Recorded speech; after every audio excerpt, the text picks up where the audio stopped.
Detroit is different, different, different, different.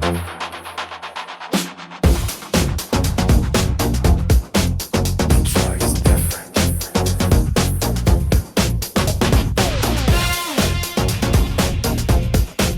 Detroit is different,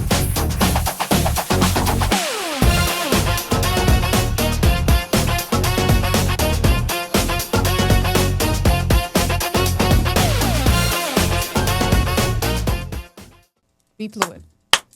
Welcome back to the Detroit is Different podcast studios. And I have in studio a guest that I was like, yo, she should have been here. And she was like, oh, no. Business, music, also artistry in many, many ways.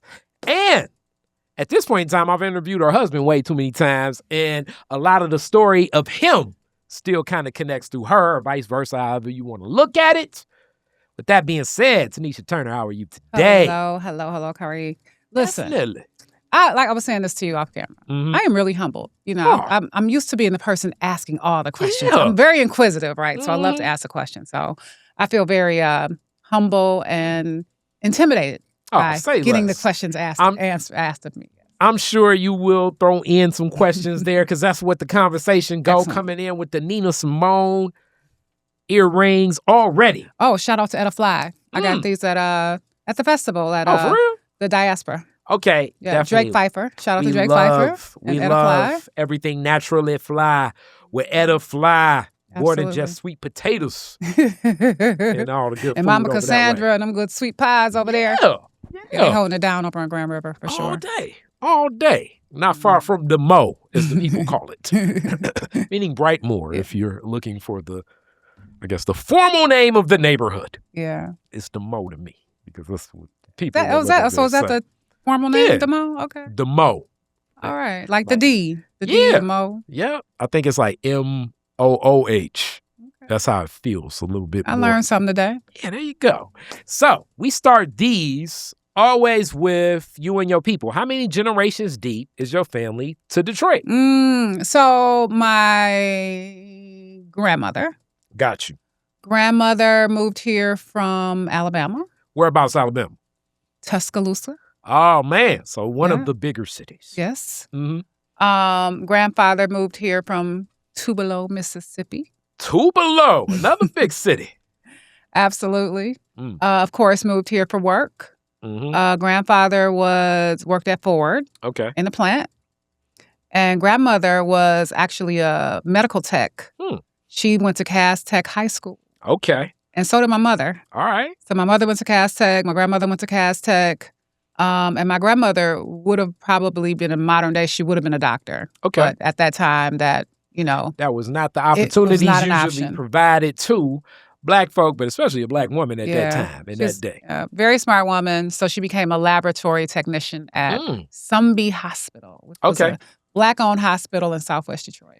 All right. It's interesting that you bring that up. That has been brought up on here before. And there were a collection of many Black hospitals throughout the city of Detroit, really up to, I would say, like the 70s. Rest in peace to my godmother, Joanne Watson. She would always uplift a whole lot of this. And when I interviewed Malik Shelton, he talked about the hospital in Southwest Detroit. And it actually was one not that far from here, like in Highland Park, like right across the border. But it was some Black hospitals. It was. The Black doctors, like who owned the hospital, was Black-owned. Absolutely. Yeah. My mother tells that story. She actually was able to work there when she was a teenager at 13. And she worked in that hospital. And my grandmother went on she passed. My mother was about 15 years old. She passed from breast cancer. But they took my mother under their wing at the hospital. And so they always let her work there throughout high school until she graduated. I got you. They allowed her to work there. And we definitely know, I'm sure, that work was probably a lot better than some of the other jobs you may have as a teenager. So shout out to moms being in that setting. And also, like, I guess now being kind of connected to doctors most of the rest of our life. Yeah, I mean, somewhat. I don't even think it registered at the time. She just, we talk about a lot about my grandmother just being a really smart woman. But when I look back at the history, I definitely think being a doctor would have been what she would have done. Okay. So now I got to talk about side of town. Where was they Yeah. staying? Oh, where did they stay? My Mhm. family? Southwest Detroit, Okay. primarily. Mhm. Liddesdale. I think they lived on an Annabelle. All right. And when my grandmother passed, my grandfather and my grandmother's sister, they bought a 4-family flat Whereabouts? in Southwest Detroit on Okay. on Annabelle, I believe. Okay, Or so they Liddesdale. say Southwest Detroit for a while. They We've been did. having some good Southwest, River Rouge, Inkster, E-course discussions on Detroit is Yep. different for a while now. Exactly. We know those communities and everything that goes on. So many people still just talking so much about the Teresa Landrum interview and some of them reels. So yeah, Southwest Detroit, it's Yeah. black folks over that way. It's a black Southwest Detroit that has existed for the longest of time. And if you only talk about Mexican town and not no black folks, you're going to get somebody in the room to stand up like, whoa, whoa, whoa, whoa, whoa, whoa, whoa. Listen, I didn't even realize there was a Mexican Southwest Detroit until I was an adult, unfortunately. Right. So prior to that, I only knew about Visiger Road in Southwest Detroit because that's where my father is from as well. Okay. All right. So like that's like your peoples.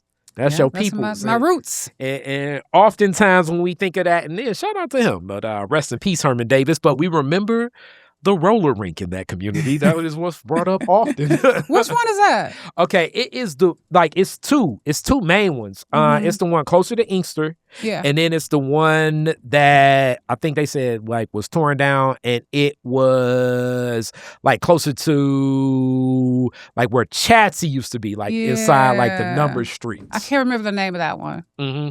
But yeah, because I grew up skating, but I was at Detroit Roller Wheels on 8 Mile back in the day. Okay, that's what's up, because Herman Davis owned the one that was like number streets near at one point in time before he bought Northland, and I think that's where most. And people Herman do it. Davis, he was in music too, right? Wasn't he in the music industry as well? I have no idea if he did music stuff. I definitely know, but I can say this though. It seems like over time, when I hear more of these stories from Detroit is different, records were being broke at roller skating rinks at one point in time. Like that was like, Berry Gordy every weekend building Motown, and even before, you're going to where people roller skate because kids are going to listen to them songs and it matters. And buy music. And so, that's like going to the club. Yes. You're breaking the music. Absolutely. Like going to the club. Absolutely. And also really being clear here, like my dad was into it as well. Like definitely it's a strong constituency of young people that skate, but it's also adult skate even to this day. So like it came back. So I was so glad to see that. So we grew up skating. So where I grew up in primarily Royal Oak Township as a young person. So it was a skating rink right in our neighborhood. So that's all we did. Like everybody in the neighborhood could skate because we would go 3-4 times a week to go skate. And if you couldn't skate, it was a problem. Like it definitely will have some impacts on your social engagement, especially if you look into a win over in Woo, somebody you attracted to, especially like you could skate backwards and stuff. Listen, and so that was like a rites of passage, like to be couple skating and partner skating, and I still remember all my like best skate songs. Okay. Okay, see, there we go. We're going to definitely get into that. And you also brought up Royal Oak Township, which, shout out to Ajra. Inside of many of these different Detroit stories, Royal Oak Township is like one of the oldest black places where folks have been in the city of Detroit. You hear Royal Oak and you be thinking like, what's going on out there? I know. But the township is like, for real, like it's like, back when it was baseline, meaning like 8 Mile was just basically like nothing but forest after 8 Mile or whatever. But Royal Oak Township is one of those places and spaces that black folks have took a stake in long time ago. So you know about the ship, huh? A little, as I be saying, I be getting in these interviews and you pick up a little bit and piece here and there. It's so amazing because it's this little bitty, 2-mile stretch of community. And when I think back, it truly was a neighborhood. My mom, when my parents divorced, we moved there because it was primarily low-income housing at that time. It was, they call it co-ops. So it was, affordable housing, let me say that. And we lived in townhomes there. And my mom says she never worried about me. She said, because I was a latchkey kid. Okay. I was coming home at 4 and 5 years old on my own. Like, I had the key around my neck. I could One of open them the door. kids. I could call my mama. I would call my mama and say, I'm home from school, because the school was 2 blocks away. I would walk home. She would say, don't touch the stove. You can only use a toaster. And I would, I was taking care of myself for quite some time, and actually eventually found my own babysitter, but that's a whole nother conversation. That's hilarious. Shout out to Miss Woodley. She was the lunch lady at my school. Okay. And I liked her. But I was like, you can make a good sandwich. What are you doing? No, she was just sweet. She was so sweet. She was so sweet. And I was like, can you babysit me? Do you have a baby? Can you babysit me? And she was like, I will babysit you. And she became my babysitter for many years. That's beautiful. Yeah. That's beautiful. All right. But Royal Oak Township. And there's many stories like this just across America, but this is one special to Detroit.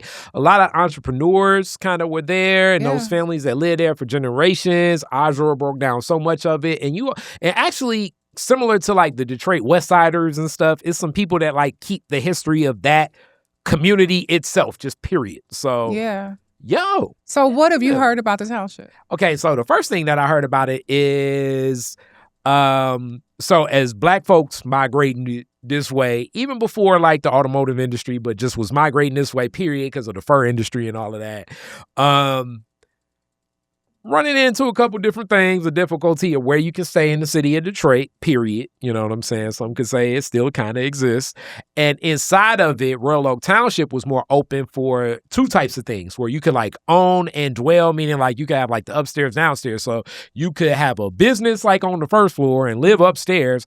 And it was more options and opportunity for Black people to get into some entrepreneurship in the township than Detroit had at that time. What was being offered, which primarily, definitely we know for so long, like Jewish people stayed in like the West Side communities for the most part. And even at that time, some of the opportunities of where you could live outside of Black Bottom, township provided a little bit more land, especially if you wanted to get more into agriculture, like across baseline and do different things.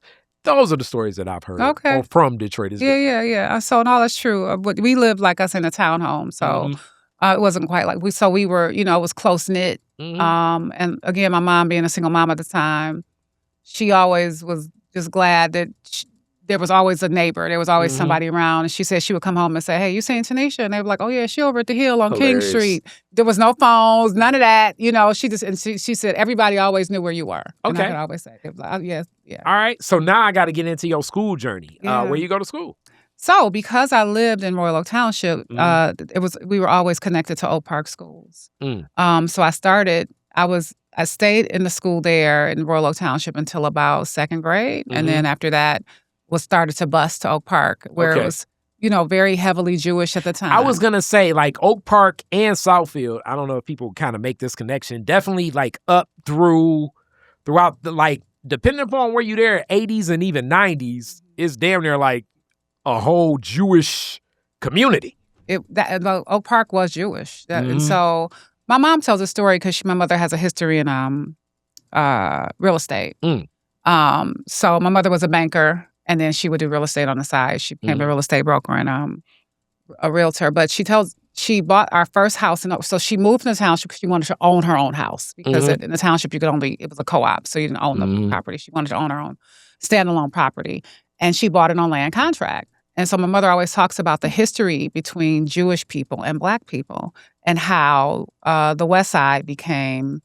the West Side was primarily Jewish, and that Jewish people would sell Black people properties on a land contract because a lot of Black people couldn't get mortgages at the time. Well, most definitely, and that's definitely uplifted. Is it's so funny because before we start the interview, I was telling Khary, and Khary Turner, her husband, we haven't even got to that realization now because she's still on the track of this interview in grade school. But I was telling Khary, I was like, you pick up a lot of stuff as you go. And when I did the piece A Debt Owed, not a handout, that was about the historic figures into the reparations movement for America, but in the city of Detroit, one of those key figures is Reparations Ray Jenkins. Reparations Ray Jenkins was a realtor. one of the key gateways into like his whole business of doing this, and he owned a home in Russell Woods of what his son speaks to and everything, is he was one of the black realtors just really known for building these relationships of selling homes from Jewish families over to black folks. A lot of this being land contract. And even as you guys walk into Detroit is Different, if you ever come here, you'll see the deed where my grandfather, John William Brown, buying this house with my grandmother, Mary Lee Brown. It says no Negroes can own this. That's correct. Like, so like on the mortgage note. And actually, I mean, it's just very commonplace, period. That's correct. Jewish families, as I always say, I'm not necessarily saying that everything between the Jewish and black community at that time was sanctimonious in any way, but they were more open to selling because what I call, quote unquote, I guess traditionally white, and that would be looked at as German, English, and French. By no means were they looking at breaking that covenant, but it would be Jewish families more so interested in this. And even a lot of these homes and structures, as I've had even guests over times, depending upon like the molding and what you have, especially like in doorways, you can even find scriptures of the Torah, meaning like the holy document for Jewish families, inside the molding and doorways of many of these homes. Mm-hmm. So absolutely. So within that, your mom was. And definitely from what I understand, I I guess there's a connection between like they understood, the plight of kind of racism and people being oppressed based on their history. Okay, I mean, you open the door. I'll take it a step further in my nerdisms about history. So definitely when we think about like oppression, one of the things that connects to many Jewish families in Europe, many are forced to live in ghettos.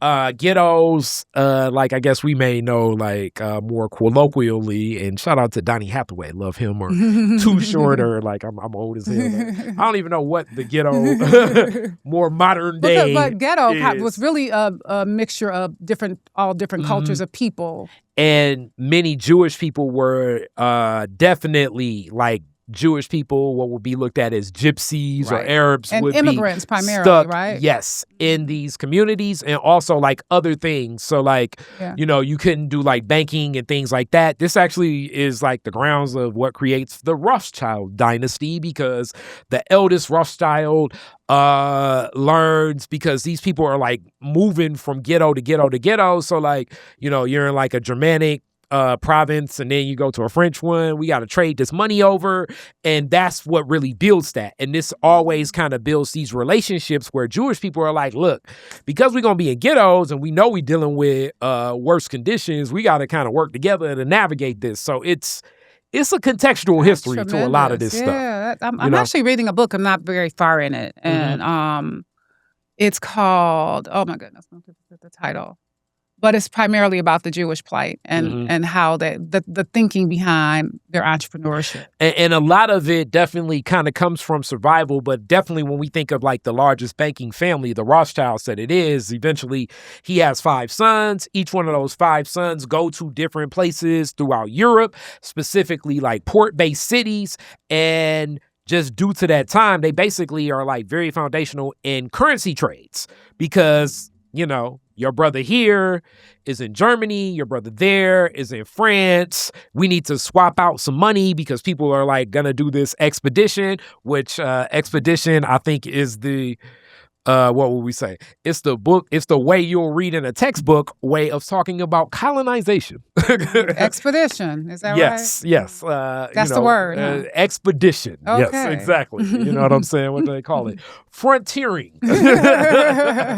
Going into a place of predominantly brown people and taking all the assets and commoditizing it. But you still needed money to even engage in those trades. And those families were big into that because, clearly he was like, okay, these are my sons specifically in these different places, but especially France at that point in time when we think of one of the biggest expeditioners of Napoleon. From France, and especially them having that relationship, knowing Napoleon's loss of, and shout out to Dessalines and Toussaint L'Ouverture and all those brothers and sisters in Haiti that overthrow that rule of France to get their independence, which even to this day still has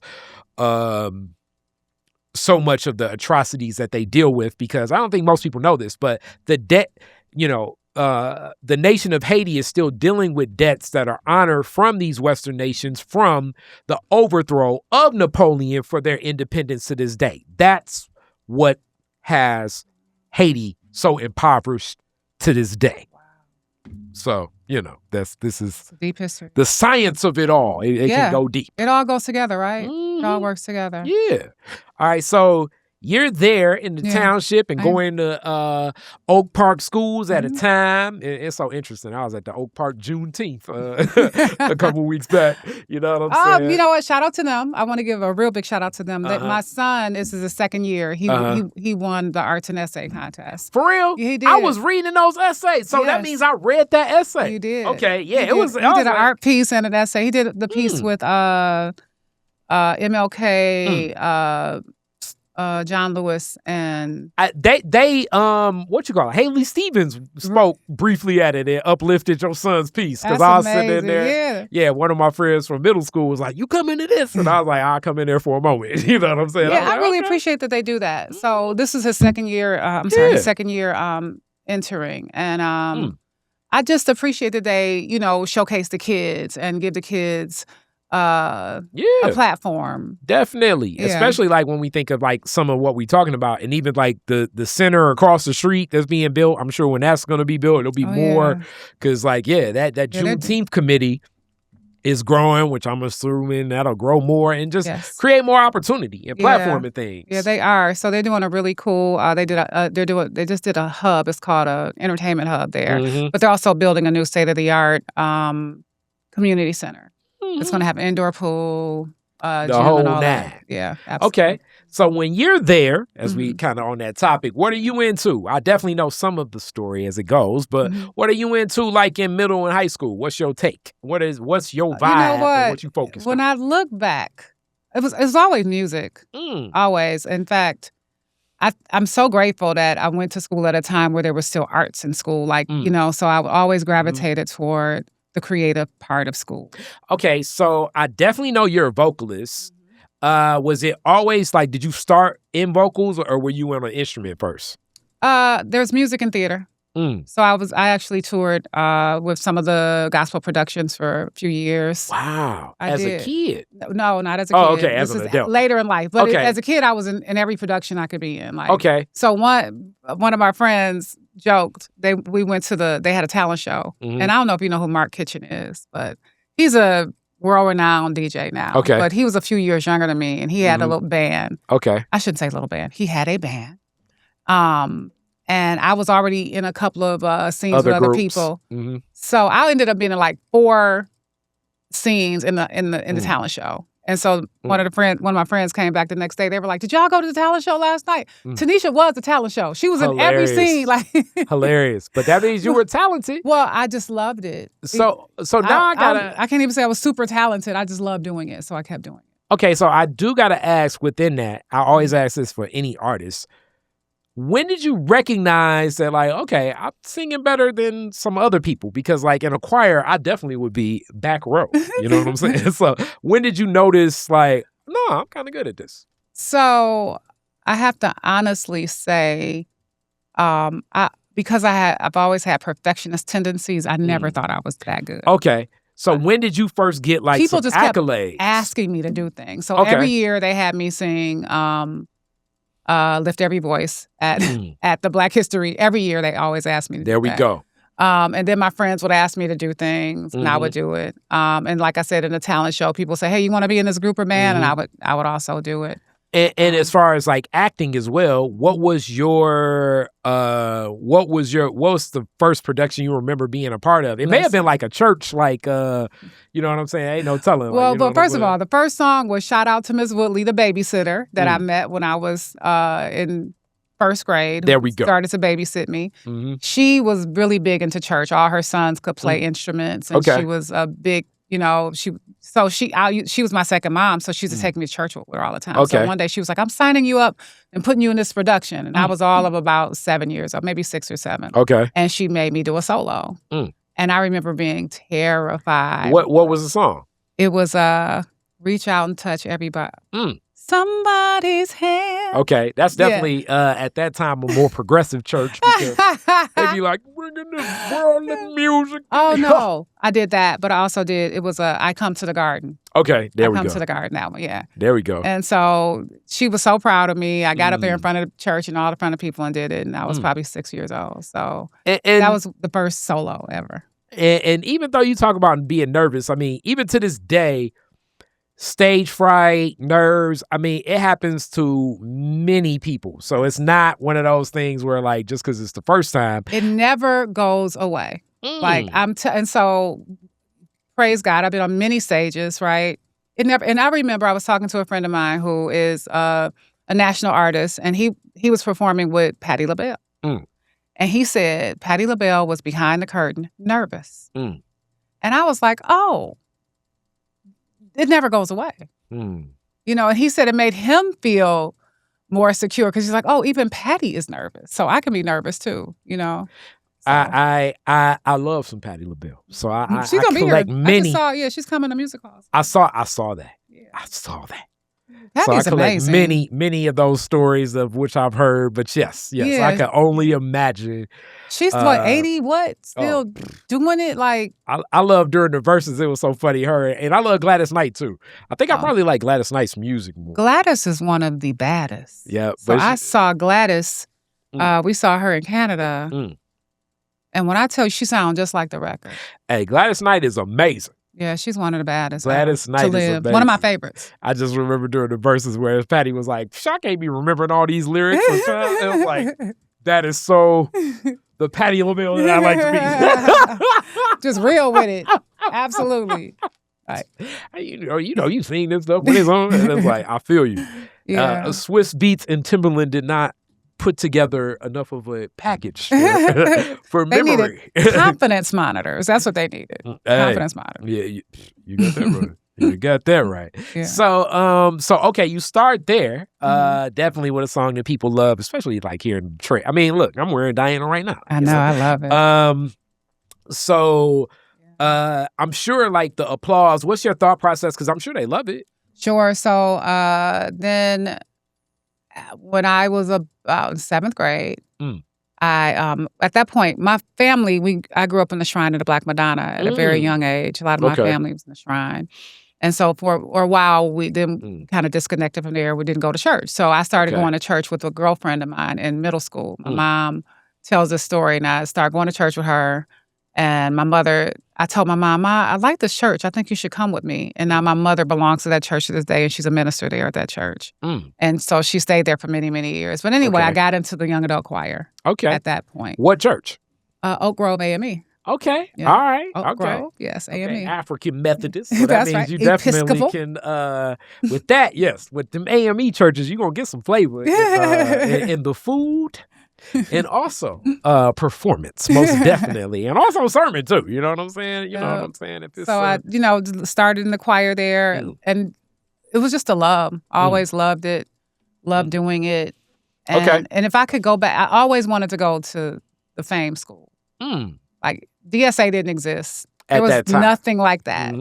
And when I saw FAME, I was like, that's the school I want to go to. Exactly. Yeah. It's like, see, Debbie Allen. If only I was born 20 years later, but yeah. Yes. So, so in it, you're just anytime like performance, you're there in the youth choir. You go to Oak Park High School too? I do. Okay.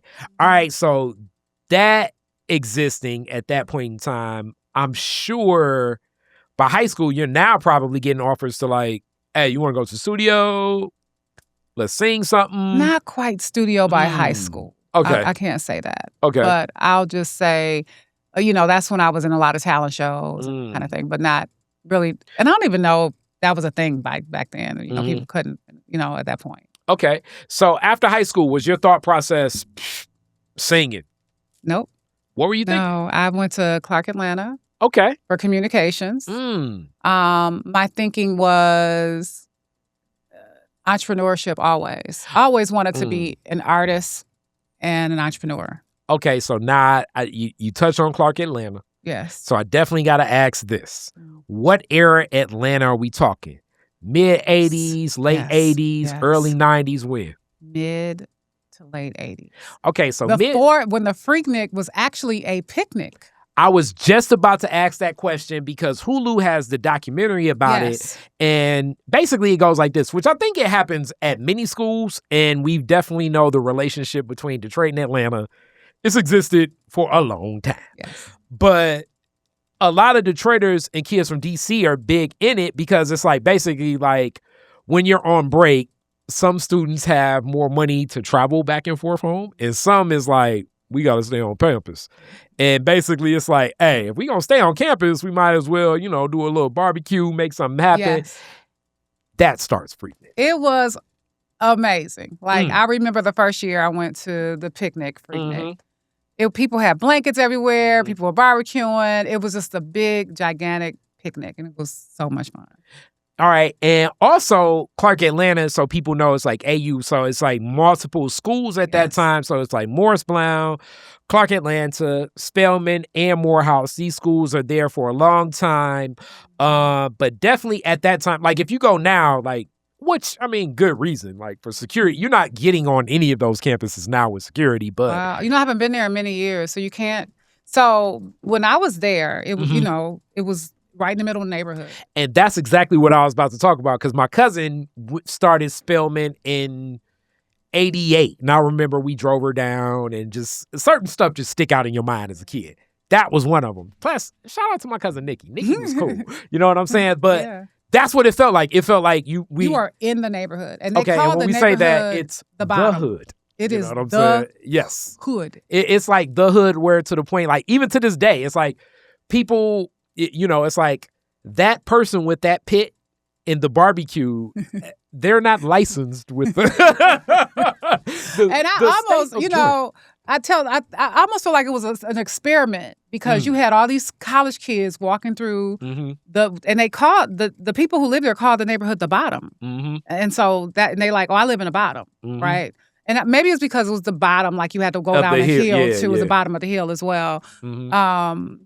But I remember at the time, walking through the neighborhoods, and I was like, this is almost like a social experiment for everybody involved, like the college students, the neighborhood. Yeah.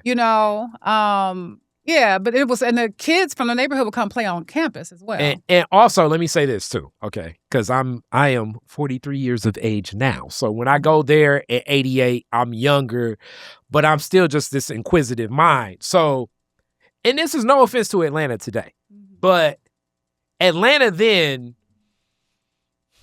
you could really tell the difference between who's from Atlanta and who ain't from Atlanta. So even them saying bottom had a southern drawl where interpretation was needed. Listen, Khary, I have a story about that. So we're on campus and we have, a student union and we're in the student union. And so this kid walks in from Georgia and he was like, hey, is the something out here? And I said, what? He said, Sigma. I was like, I'm sorry. He said, and walked away, right? Yep. And then somebody said, he's asking, is the snack bar in here? So yes.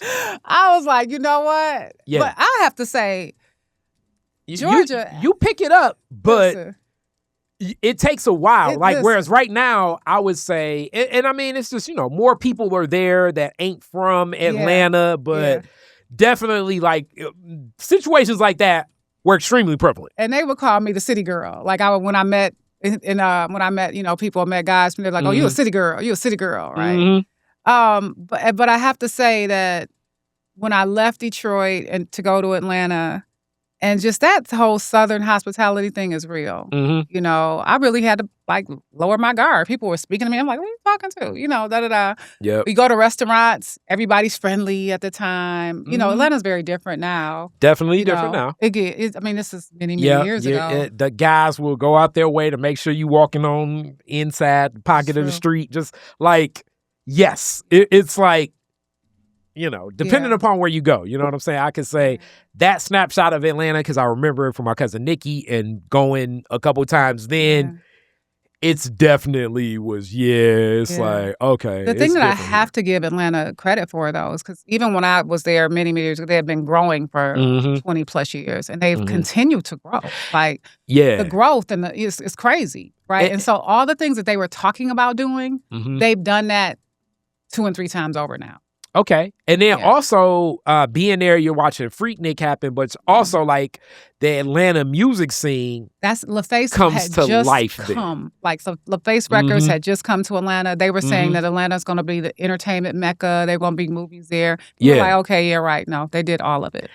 And also it's hard to like put it in the right stratosphere because I mean it's the day and we know what happens, but you know, Bobby Brown moves to Atlanta. Yeah. And at the time, That was a big deal. if you're a young person, what would I say? It would be like I don't even have Chris like Brown moving to Detroit equivalency. right now. Don't you think like something like that. something like Chris Brown moving to Detroit? Yes. You know? Yes. or something, And probably yeah. even bigger than that because Bobby Brown was like He was huge. Yeah, it was beyond big. Yeah, he was huge. Exactly. I would say I might get beat up for this. I kind of feel like he was the Chris Brown Yes. of the 90s. I would say probably even bigger You think, because you're going to get beat up for that. No, because I mean, like, okay, so first off, you know, and I love Bobby Brown. It's a good place. When I was born, it's like, how can I not love Bobby Brown? But like, okay, Ghostbusters 1, shout out to Ray Parker Jr., Northwestern, represent, was a hit movie. It was. Like, it was already like top movie. But for Ghostbusters 2, they was like, yo, we got to figure out a way, not just to get Bobby Brown on the soundtrack, we got to put him in the movie. I can't even think about like, you know what I'm saying? Like, so you guys would have to think of like a movie with Kevin Hart, Will Ferrell, I don't even know who other, Tiffany Haddish and I don't know, Chelsea Handler all making a hit movie and then them coming back and saying like, yo, we got to put this person in the movie so Chris we can Brown sell gotta tickets. be in the movie. Yeah. Yeah. So he was like the he man. was in a whole nother stratosphere. Yeah, he You know what I'm was. saying? And I think Keith Sweat at the time was really blowing up in Atlanta. When I could see were like there. yes, Keith Sweat. Hey, shout out to Keith Sweat too. Keith Sweat is, I mean, even his radio show is one of the funniest things ever because it's like I don't even know what realm of reality Keith. You know what I'm saying? The women be like, I'm breaking up with my husband, Keith, and he'd be like, yeah, so say something. I have not heard this show. That's funny. That's hilarious. Oh, Keith Sweat's dating advice between radio songs is hilarious. That's funny. You know what I'm saying? It's kind of like that meme where like they like he's singing out of nowhere his song. Shout out to Keith Sweat, still doing his thing. Shout out to Keith. Definitely. You know what I'm saying? You know. So with that being said, you're there and LaFace and everything's coming. So it's more music and more performance. Yeah. And you're still thinking more so business. What was your thought process? I am. So in college, I was just trying to figure it out. Mhm. And there was no word for it. So I was Mhm. studied, like I said, communications. Mhm. But I was in all the classes like, this isn't I what got I'm- you. You know, and then, and if it were today, it would have been like an entrepreneurship track. I got you. Again, then I started taking business. And they were like, so when you're a business manager at an office, I'm like, no, that's not what I'm talking about. So I really was just trying to figure that out. And so I was just kind of there, I got you. feeling my way through it. Now, as a Walsh, which is a business school, Walsh bachelor's and master's graduate, and I'll be interviewing the president soon. So shout out Nice. Susie, Very Susie nice. Siegel. But as I often said, business school can sometimes feel like employee school. Yes. Because it's like Precisely. And a lot of it, Khary, too, is because I watched my mom, who worked for a bank. yeah, And she's a very smart woman, did a lot of smart things, right? But she was never really happy at the bank. But she was always like, this is what I have to do, right? And I always had this free spirit where I was like, yeah, I'm gonna da-da-da. And you know, I've been working since I was 14. I've had a job since I was 14. And I would always go in saying, I don't want it. And my mother would say, hey, when your name is on the building, then you can make your own decisions. But so until that then, stuck with you. listen. And I knew then, I was like, well, I have to have my name on the building. There you go. Okay, so with that, you Yeah. also open up another great Detroit is Different box because I am an entrepreneur. But at times, you know how people be like, this is my side hustle. The jobs have always been whatever that's been considered. Boy, my employment stories are interesting. Where's your first job? When you start working at 14, where you at? Okay, so I'm 14. My mother had a friend. His name was, oh my goodness, he was such a nice man. He had a company where they made baked goods. And I worked in his office when I was 14 because I could go walk to his office from my house. And he was an entrepreneur as well. He had I got you. Baked goods. So that was my first job. Okay, so also, and shout out, I love my April Good Cakes and Bakes. So bakeries. I was just in there yesterday. If people know this. Yes. Okay, if you like sweets, you like buying them and stuff. But bakeries probably like start at like 4 a.m. to get you whatever batches of what you want going.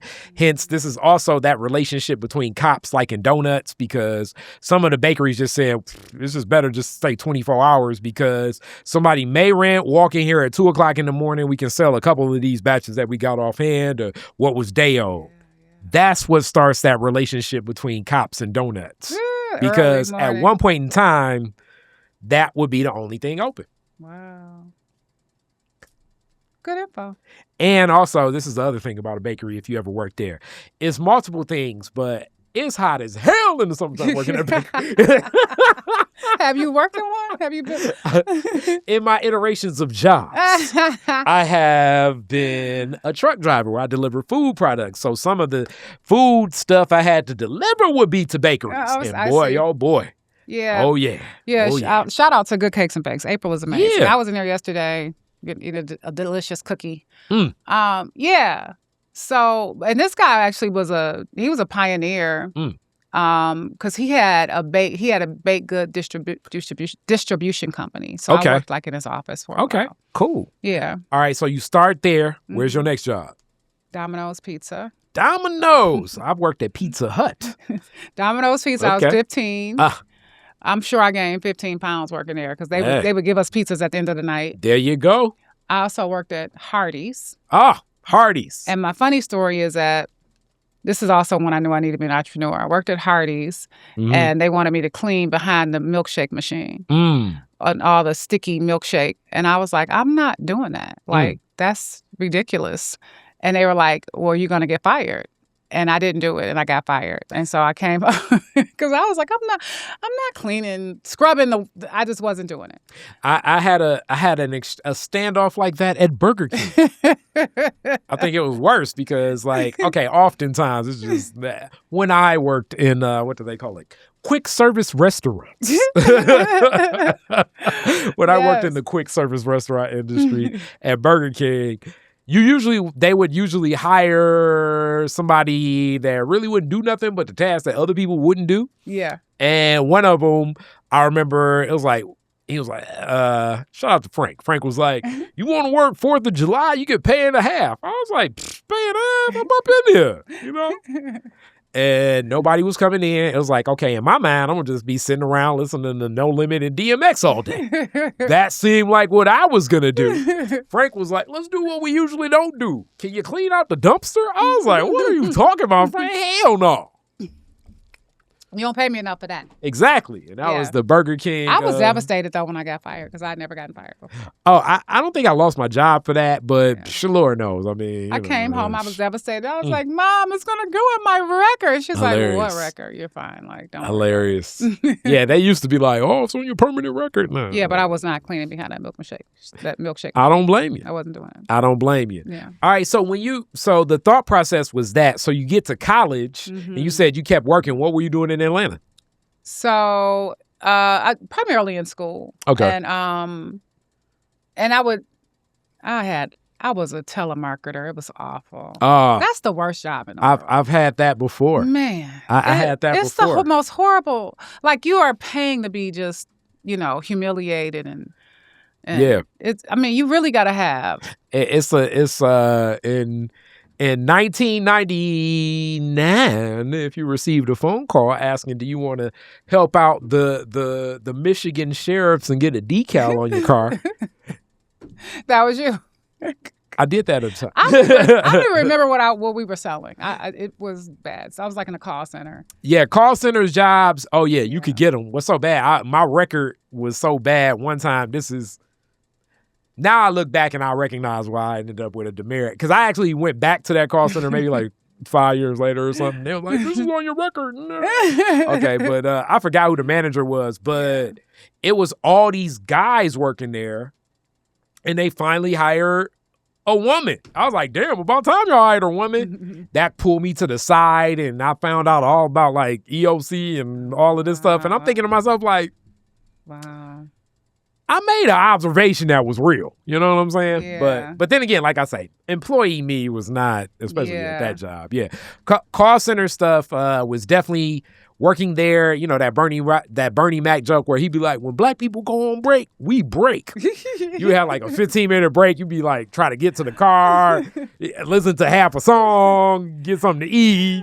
You know what I'm saying? That whole concept has never really sat well with me. Like a 30-minute lunch, 15-minute break. Mm-hmm. You know, sitting at when I came home from college, I worked at Blue Cross and Blue Shield. And actually, it was Blue Care Network in Southfield, and I started out in an entry-level position, and it was a really great company to work for. They really embraced in fact, I was there for a few years, and there you go.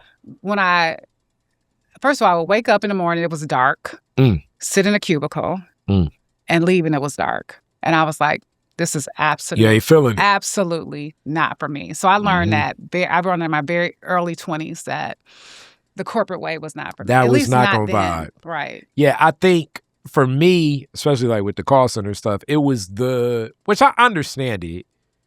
It was like the culture they were trying to build, and you know it's fake. And, you know, you try to like cheer people up and it's like, hey, you see, Reggie just got 15 sales today. Let's give it up for Reggie. And it's like, yo, you know what I'm saying? And have you ever seen Office Space, the movie? Yes, it's very much like Office Space. You have your flair. Yeah, they're having flair. It's like, you know, then they'd be like, what will motivate you guys? It's like, I'm here to make money. Right, money. Money. Period. And they'd be like, see, it's not just about that. We could go to a Tiger game together. The last thing I'm doing is hanging out with y'all. I'm hanging out with the people I'm cool with. Give me more money. Right, period. Give me a raise. Yeah. Right, that motivates me. That's what I'm here for. And then it's like, you're bringing down the attitude of everybody. Because usually this was my thought process too, especially at that type of stuff. It was like, okay, most people get maybe 4 sales an hour. Yeah. As soon as I hit 5 sales an hour, I felt done. Okay, I'm better than everybody else. You like, hey. Yeah, I didn't have a motivation to keep going. And it's like, you see, you could do better. You know what I'm saying? Yeah. It's like, That's funny. But that was my thought process, definitely. Yeah, that's funny. So you're at Blue Cross. You like, this still ain't vibing with me. I'm there for a few years. And I'm like, yeah, this is not it. What are you tapping into? Let me talk about that before. Okay. So before Blue Cross, my mother, I said, was a banker. So she, I got an interview, and she was, at the time, it was not First America. It was a national city. Okay. And I worked as a teller for like 3 weeks. Okay. And because my mother, again, she had a pretty nice position there, and they were like, oh my God, her daughter's coming. Yeah. So, and I just went and completely demolished her name because I was like, I hate this job. I hate this place. I can't wear my earrings. I'm not happy. Right. So so I didn't last there. And then eventually I worked at Blue Cross, and which ended up being cool for the time to show me that it's not what I wanted to do. Okay, so during that time, artistry, singing. Yeah. Are you still performing? What's happening? So I'm at Blue Cross, and I'm dating a guy, and he is friends with. He's friends with Maurice Malone, and Maurice Malone is a Detroit designer. Yep. And Maurice is doing hip. And so Maurice Malone actually went to high school with me as well. So we were all friends. So shout out to my boy Mass, Jerome Mongo, and Maurice Malone. And so the guy I was dating at the time was friends, and they were all making clothes. So we were all kind of creatives. So they're making clothes and doing our creative thing. And he knew I sang. And so he had a friend who, Mike Clark. That's what it was, the DJ. Okay. So Mike Clark was dating this girl who was friends with the guy I was dating. Okay. And so that's interesting. So like through the guy I was friendships. Dating, yeah, through the friendships, exactly. And so my boyfriend's girlfriend at the time said, "Oh, his girlfriend can sing." Mm. And so Mike Clark said, I want to introduce you to Mike Banks. Mm. So Mike Clark was working with Mike Banks and Mhm. working with Jeff Mills. Okay. And so I met them and Okay. started recording music in their basement. Okay. So Yeah. that's like the first recording you ever did. Absolutely. All right. So at that point in time, definitely, I think most people probably start their studio journeys in basements and stuff, Yeah. and like the whole arc of what comes. And then let me be honest with you, it's some amazing studio basements. I think like it has like maybe like people may put like, look down upon it, but there's a lot of amazing studio. No, I mean, when I basement tell studios. you the bed of house music was born in these basements, right? So Yeah. Jeff Mills, Mike Mhm. Clark, Kevin, all of them. They all come up from the same cloth. Okay. So when you're there, are you writing any of it? You just singing it? What's I'm happening? primarily singing, and I'm Mhm. attempting to write. Okay. Right. So I did try to write some songs, Mhm. and I felt I was in love with it. Like to this day, if I could just be in a studio forever, I would do it. I love being in a studio. Okay. So even early on, it was like, nah, I'm here. I didn't know it at the time, but yeah, it was to this day, it's nothing else I've ever felt. Like I just love creating. I love taking something and taking Bringing nothing life. and making something out of it. I love creating. And I definitely got to always speak this, especially elephant in the room with women. Definitely a lot of studio culture, and it could be in the basement or it could be on the top, the penthouse. You got to navigate it differently as a woman. Oh, so it's always your me. journey as man Listen, versus journey as woman, completely it's different. me and 6 dudes in the basement all the time. Mm-hmm. Right? But they were all respectful, great guys. Bill Beaver, members of the house, all those guys. We recorded a song called "My People." I think that was my song that they did background and stuff on.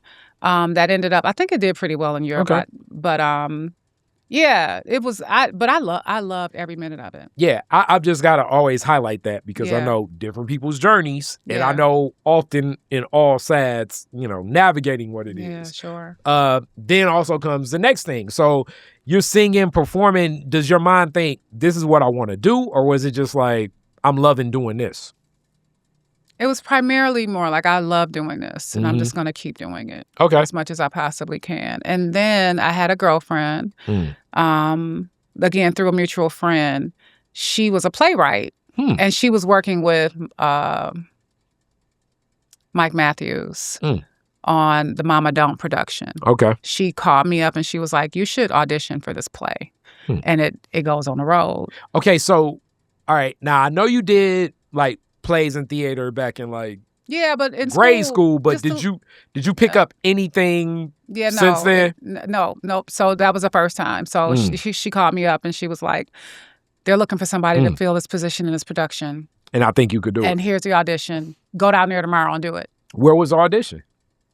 I think it was at the Northwest Activity Center. Okay. What used to be the Ron Milner Theater. Okay. Many auditions and plays have taken place there. It was at the Northwest Activity Center. Along with great cabarets.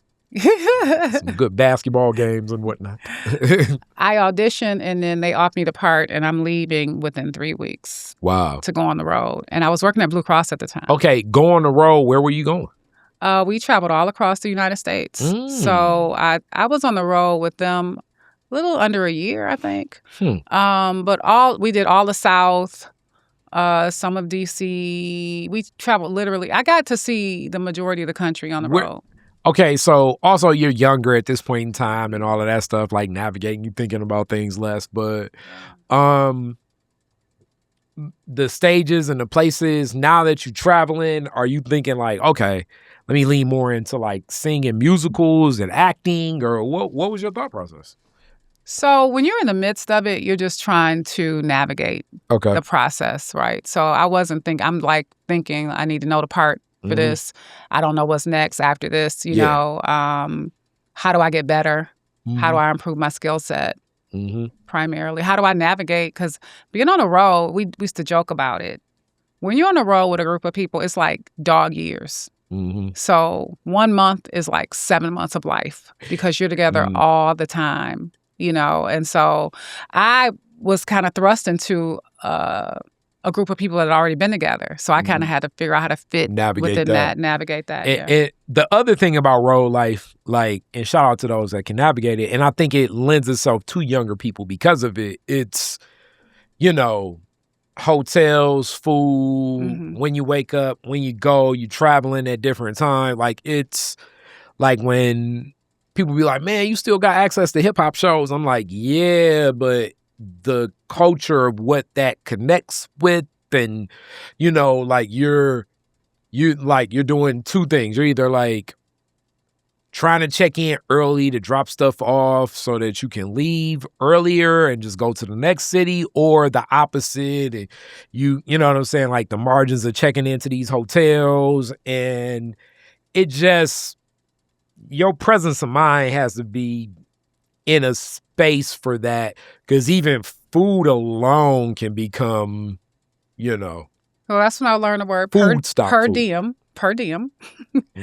And I would try to live on my per diem. That was my goal. Although, because I remember when I first went out, you're making pretty decent money as a young person. We spending money. We buying stuff every place we go.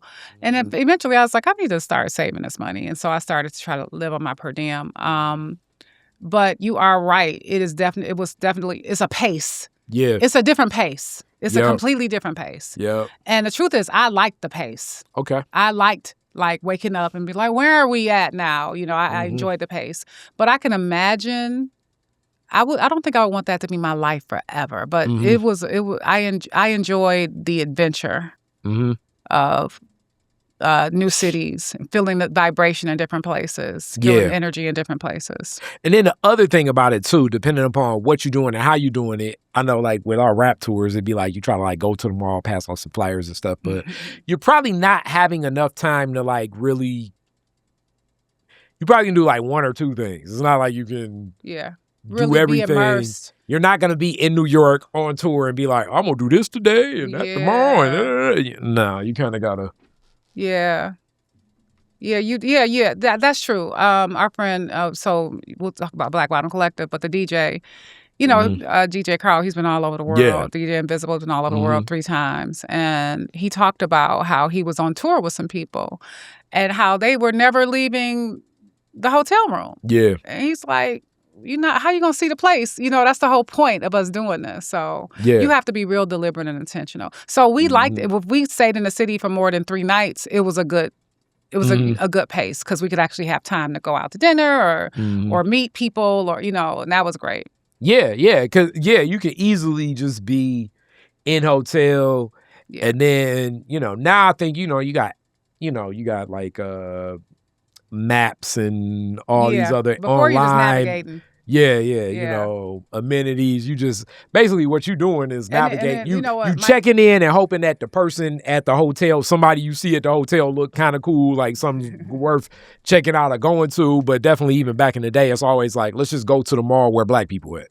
And then Mike Matthews had you work as well. So you weren't just on the stage, but you had to take on a role behind the scenes. And so I took on a marketing role, I think, at the time where I would help. I was the liaison for the PR people. Okay. So, you were working too. So it wasn't a whole lot of downtime. Okay. So this experience, clearly you got to quit working at Blue Cross at that point in time. Oh, I quit. Yeah, no. As soon as I got the role, I quit at Blue Cross. And you come back, got a little bit of bread. What's your thought process? What's next? When I came off the road, trying to figure it out, I didn't say this. So prior to me leaving town, while I was at Blue Cross, I went to, or even before that, I went to nail school, technically. And so I always kind of had an entrepreneurial spirit. So even when I was at Blue Cross. Name on the building. Right. So even when I was at Blue Cross, me and my best friend joke about this all the time. I was like, because we were 22. And I was like, we are rich because we were living with our parents. I had 3 or 4 jobs. I was working there. I was doing nails on the weekend.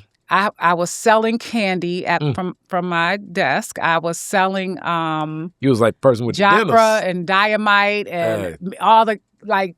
I don't know if I did Mary Kay, but Jafra, I did all of that. And I was selling all those things while I was at work, and I had clients there, and so I would joke and be like, I didn't even cash my real check, but I'm saying that to say, so I always kind of had this entrepreneurial spirit happening. So from doing the nails, you knew you could make some money that way. You also had that hustle spirit in you where hey, I can move some product if it's, if it's something to connect to. People are already familiar with you offering them something and seeing you as a resource, because I think I say this a good amount, but I'll reiterate it here anytime I can. If you're an entrepreneur and you own a business, you are a salesperson. Many people, like, as much as you talk about like stage fright, not existing, a lot of people fear rejection in business. I don't know if you ever get over it. I don't know if it ever feels better, but this is the psychology that I think you need to walk into that most salespeople have. Every no is just moving you closer to a yes. As much as I say that is hard for people to kind of get to, because too many times in business, it's like, this is perfect. I see everything they want. They done talked about they need it. And then they'll even say no, or they spin you or leave you hanging.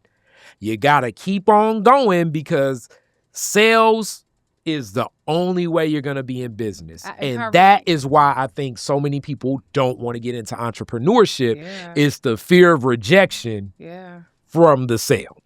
I agree. And so in my particular case back then, it was so organic, right? So like selling the products, it was stuff I was using, and people would say, "Oh, you like?" I'm like, "Oh, I'll sell you some." And then it was a gold mine. Like, you got all these people held captive in this big building, and so people would just come to me. They'd be like, "I'll pay you when we get paid." I'm like, "Okay, man." So I had customers and clients, and then I was selling candy. I don't even know how I started, because the vending machines were far away.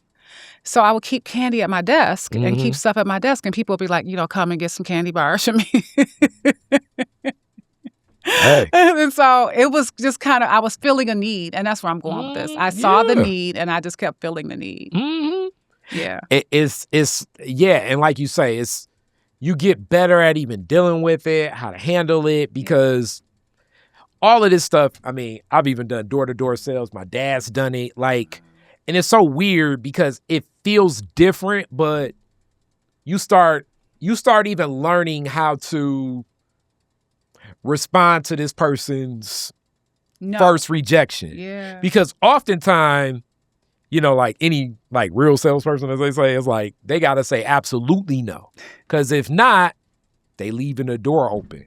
Wow. So so it's like, you learn, you get the pitch, you kind of have an understanding. Here's the other thing you pick up in sales. A buying question. And salespeople know, it's like, they want to buy. Yeah. You know what I'm saying? That's interesting. So you pick all of this stuff up as you get more and more into whatever business you're in. I'm always super impressed with door-to-door salesmen. I'm like, it takes just a lot of guts to get out there and knock on people's doors like that. It definitely does, and the science is the best way to learn it. It's like you start at 9 a.m, and you knock on all the doors probably till about 3, because your money making time will be from 4 to 6, and you've established through elimination of knocking on all them doors from 9 to 3 the houses you're gonna go to 4 to 6. Wow. So what did you sell? Oh, what was we doing? Vacuum cleaners. And I didn't even do it that long, because back to most of the sales stuff, I think in sales jobs, I've done that. I've done the telemarketing. I did Aflac. I was pretty good at Aflac. And it was my grandma. Shout out to my grandma Bill that said, why the hell you selling these white people stuff and you got your own business? I was like, damn, you're right, Grandma Bill. You know what I'm saying? Because it was I was damn near better than it could have even been. I had to get the insurance license and all of this stuff. And that's kind of how I look at a lot of stuff. When people be like, you into stocks and bonds? It's like, I gamble on my own stuff. You bet. I bet on me. That's my thought process. And then sometimes I just support people because it's I respect the hustle. You know what I'm saying? Mhm. You know, I respect the hustle, but yeah, it's like you learn definitely. I think door-to-door sales, you learn the most how to deal with rejection, pivot out, pivot in. But I do think that that's a big fear with most people. I've been reading a lot lately about how you have to be okay with embarrassment, right? Like putting yourself out there, and the sooner you get past that, the more, I think in this, and like I said, I know we're going to get to a point where I start talking. I be talking all the time. But in reference to embarrassment, like especially like on stage, this is what I think. So like if anybody's ever seen like a stage production of like, I don't know, let's say like, any stage production where we like waving hands or something. If you're nervous, you're going to probably do like this. And it's so weird because you're going to attract more energy to you the more nervous you are. If you do this, it's almost like it's like, I expect that to happen. And it's odd that life happens like that. It happens more and more in this social media world because people start paying attention to almost everything that you think they shouldn't pay attention to. Like you're going to be like, man, I think I was ashy that day. So now you like covering up your elbow. So the one time you open up and people looking like, damn, he is ashy as hell. Like, so like that's interesting. The embarrassment, the other part of it, you're way more zeroed in on what you think you'll be embarrassed than everybody else. Probably most people don't notice it until you bring it up. Like I often used to even say this, like, sometimes like we reject ourselves, like, I'm approaching a woman and you be like, you probably don't talk to a guy that blah, blah, blah, blah, blah. It's like, she never thought about that. But now that you bring it up, it's like, I don't. Yeah. I was reading this morning, I'm doing this mastermind group. It's called Thinking into Results by Bob Proctor's work. And so this article I read today on it, it was talking about people who, let me get it right, entertainers who have the ability to take the heat. Right, who can put themselves out there, and the ones who are able to take the negative feedback, and what kind of strong character you have to be able to tell, because most people, human beings in general, we're trying not to get kicked off the island in general. Usually, right? It's why there's so much groupthink and yada yada yada, and so for those people who can actually be out there and take the heat, that's a person of a lot of strong character. I think it goes in variation in what it is, especially like in the social media world. I mean, so many times it's like you put something up, it'll be 1,000 people that's like, that's amazing. And one person say, you stupid. And you know what I'm saying? Like you're zeroing in. I think some of that just kind of deals with like where culture is. But, you got to kind of have an idea of how to like move into things, because there's always going to be variance. Like we're in a comfort position, but some of the, how do I put it? Some of the best things or some of the best results we'll have in life will come from discomfort. And so this is where I struggle, because I really believe in comfort. Like I've literally set my life up to be comfortable. Like I try to make good decisions so I don't have to be uncomfortable, right? But the word that keeps coming back is you got to be okay with being uncomfortable. At times, it's like it's the exercise thing. It's like you're the stretching of the muscle. Yes, it's like you got to lift the right kind of stress. 30 pounds. Yeah. It's like you got to lift it 30 times really for those 4 that are going to get the muscle result. Right. You know what I'm saying? Or there's this, I just took this stress relief class with Lisa A. Smith, and she talks about acute versus chronic stress. Yeah. Right? And so acute stress is really healthy for you, but chronic stress is not. Right? And it's just the balance of it. But also in the same way within business, especially in Americans, but really just humans in general. If you make something that can make life more comfortable for people, more than likely you are on your way to one hell of a business venture. I have always known, and I'm a big grocery store delivery. Like I'm a shout out to Instacart, right? Yeah. And years ago, my girlfriend and I, we were, because again, I'm thinking of business ideas. I'm like, why can't I? This is before the technology existed, though. Why can't we need a delivery person that can go? Because I used to go to like 4 different grocery stores to fill the needs of my family. Yeah. And so I would be like, if I'd always said this, the person that can put this in one place, they're gonna be a billion. At the time, a billion seemed like unattainable money, but now evidently it's not. But so I look at Instacart now. But again, we were looking at this 20-something years ago, and things like the apps didn't exist. Uber didn't exist at that time. So the technology hadn't caught up with, because actually we started writing a business plan to do it. But then I couldn't get past the delivery part of it. Like, how do you do it without liability and having to own trucks and blah, blah, blah, blah, blah. And really, if you look at some of the pending lawsuits that we sometimes don't get access to see because the lawyers, they're still figuring out a lot of that stuff. So, I mean, but yeah, definitely. Yeah, but that's a prime example of I've solved a real pain point problem and people will pay dearly for it. Yeah. I mean, you weigh the, you know what I'm saying? You weigh the options of like, and it's another person that's like, I ain't about to pay for that. But then it's like at one point you make it's like the convenience you need is worth whatever that is. And really this kind of comes down to, I think, my favorite commodity in time.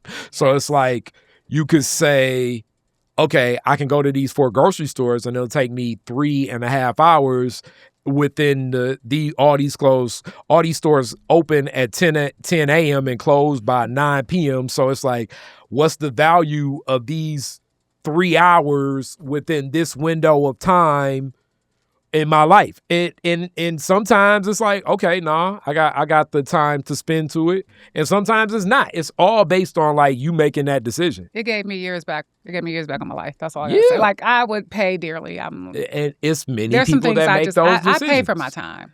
And that right there, I think, is one of the key commodities. And as we get to that, you good at this. That's what's up. That's good. Yeah. So within the songs, I definitely know you get deeper back into music. So you come back and you miss an esthetician. I'm guessing that leads to you opening the shop, right? Yeah, pretty much. Yeah. So I been on the road for a couple of years, come back, trying to figure out what's next. Yep. Doesn't look like I'm going back on the road anytime soon. I started at Terry's place doing lashes initially. Wow. I did. Miss Terry taught me everything I know. Okay, shout out to Miss Terry. Miss Terry. Yep. And started there, and that kind of set me on the trajectory as an esthetician. And eventually I worked in a few salons, and eventually I opened my own day spa. I definitely remember the day spa from like it was like I'm no Casanova, as Gerald was to say. But 2 women I was dating went there and they was like, yo, this is where you need to go. So it was definitely known. And it was also to the point where I knew like, back to like you commoditizing time, like, that was, you had to be on schedule. Like, if you miss an appointment, you may not be able to get back on the books for weeks or something. Fundamentals Relaxation Spa in Ferndale at the time taught me so much. I always say it was my MBA on the street, right? I learned, first of all, the relationships I built in the space.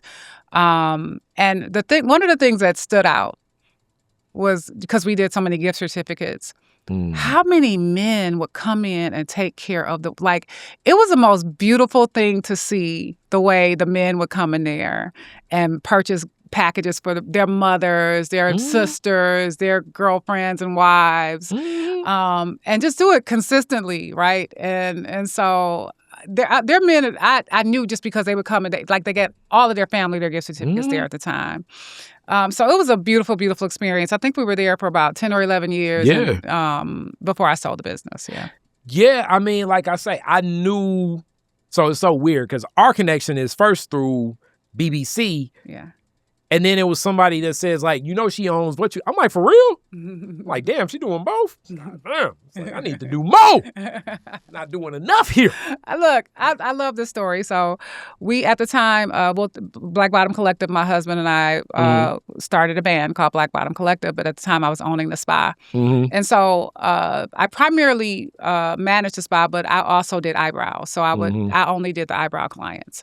So I did this new client. She came and got her eyebrows done, and she was like, "Oh my God, I love my brows, blah blah blah." And I still love doing eyebrows. But so it was nice. We connected. That night I had a show, and I think it was I forgot, maybe Taste Fest or something. So I performed, and I saw her in the audience, and she was looking at me, and she was like, and then she saw me, she was like, "Are you the lady that did my eyebrows?" She was like, "Are you the lady that did my eyebrows?" I said, "That is me." Hilarious. Like, yeah. Do you have a twin? I probably remember that taste, like that last Taste Fest. And shout out to Carolyn Strio, because I think I did like a song or two with her. But like Taste Fest stopped, it's transitioned into like, and they'll never even do shows over there. Like that little pocket park they created in New Center or whatever. New Center, yeah. But yeah, Taste Fest used to be big here in Detroit. You guys, I remember specifically because Khary shouted out Wendell Anthony and everything. And the stage was like right in front of the, which I figured that was, to me, the main stage, even though they didn't honor it like the main stage. But like between the Fisher building and the New Center building. Absolutely. Yep. That was a great show. That was an amazing show. It was. That was an amazing show. I mean, that same day. Taste Fest was amazing too, though. I mean, yeah. I think we saw Ziggy Marley and the Melody Makers there, and it was, just a cool artists there. It was a vibe. It was a whole I vibe. like Taste Fest, to me, as I retrospect of it, is that was the cool thing about it. Like, I want to say Maxie Priest was there one time or whatever. Yeah, but it was like, a vibe.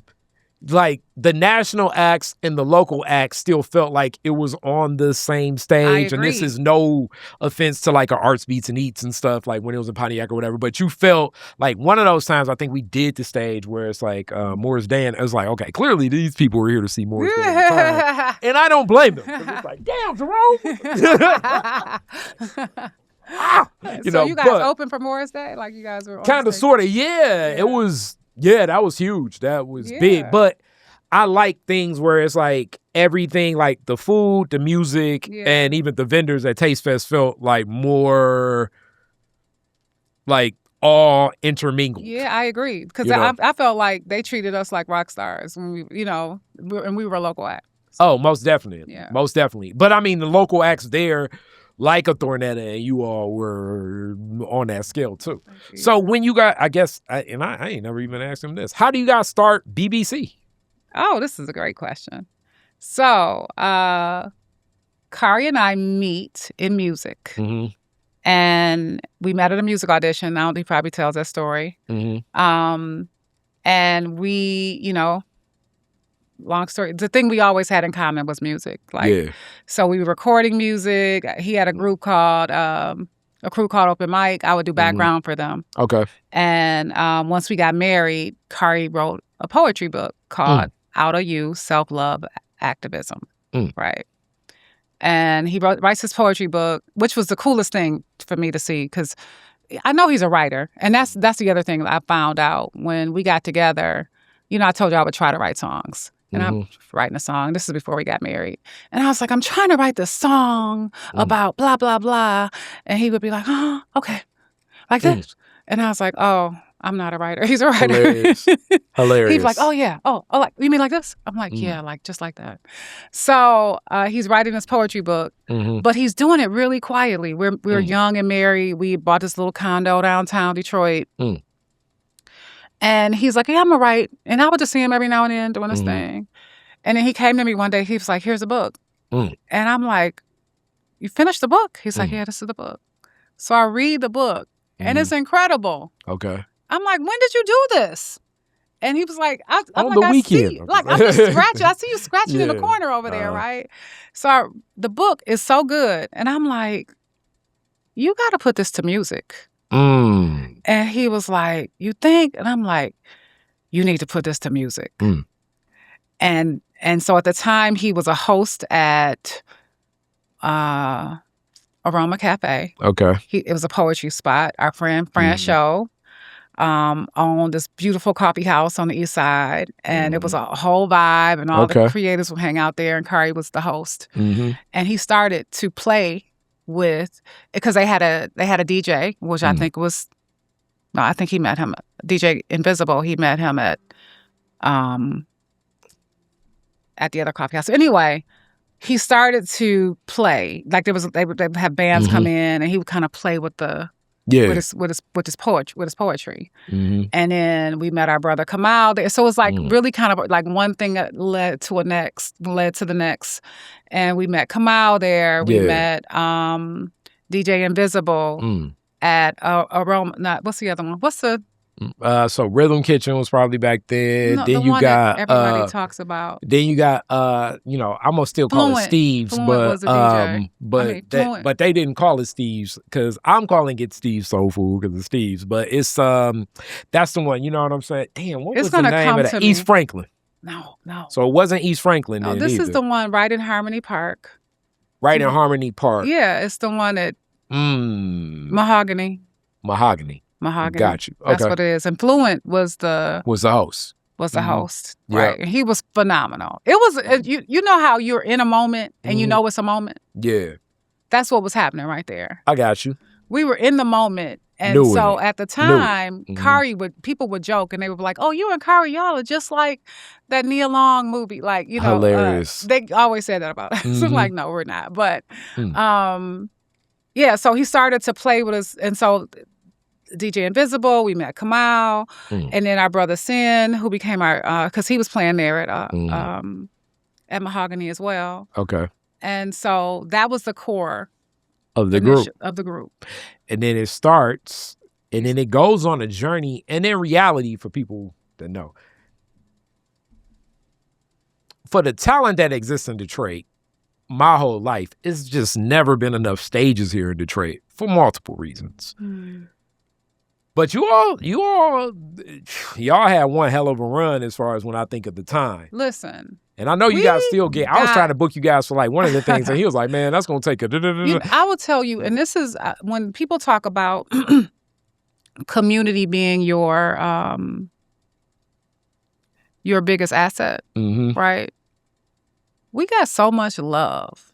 And people, like, we were getting booked on stages, we were getting put. Yeah. And I know it was because it was just straight up Detroit love. People liked what we represented.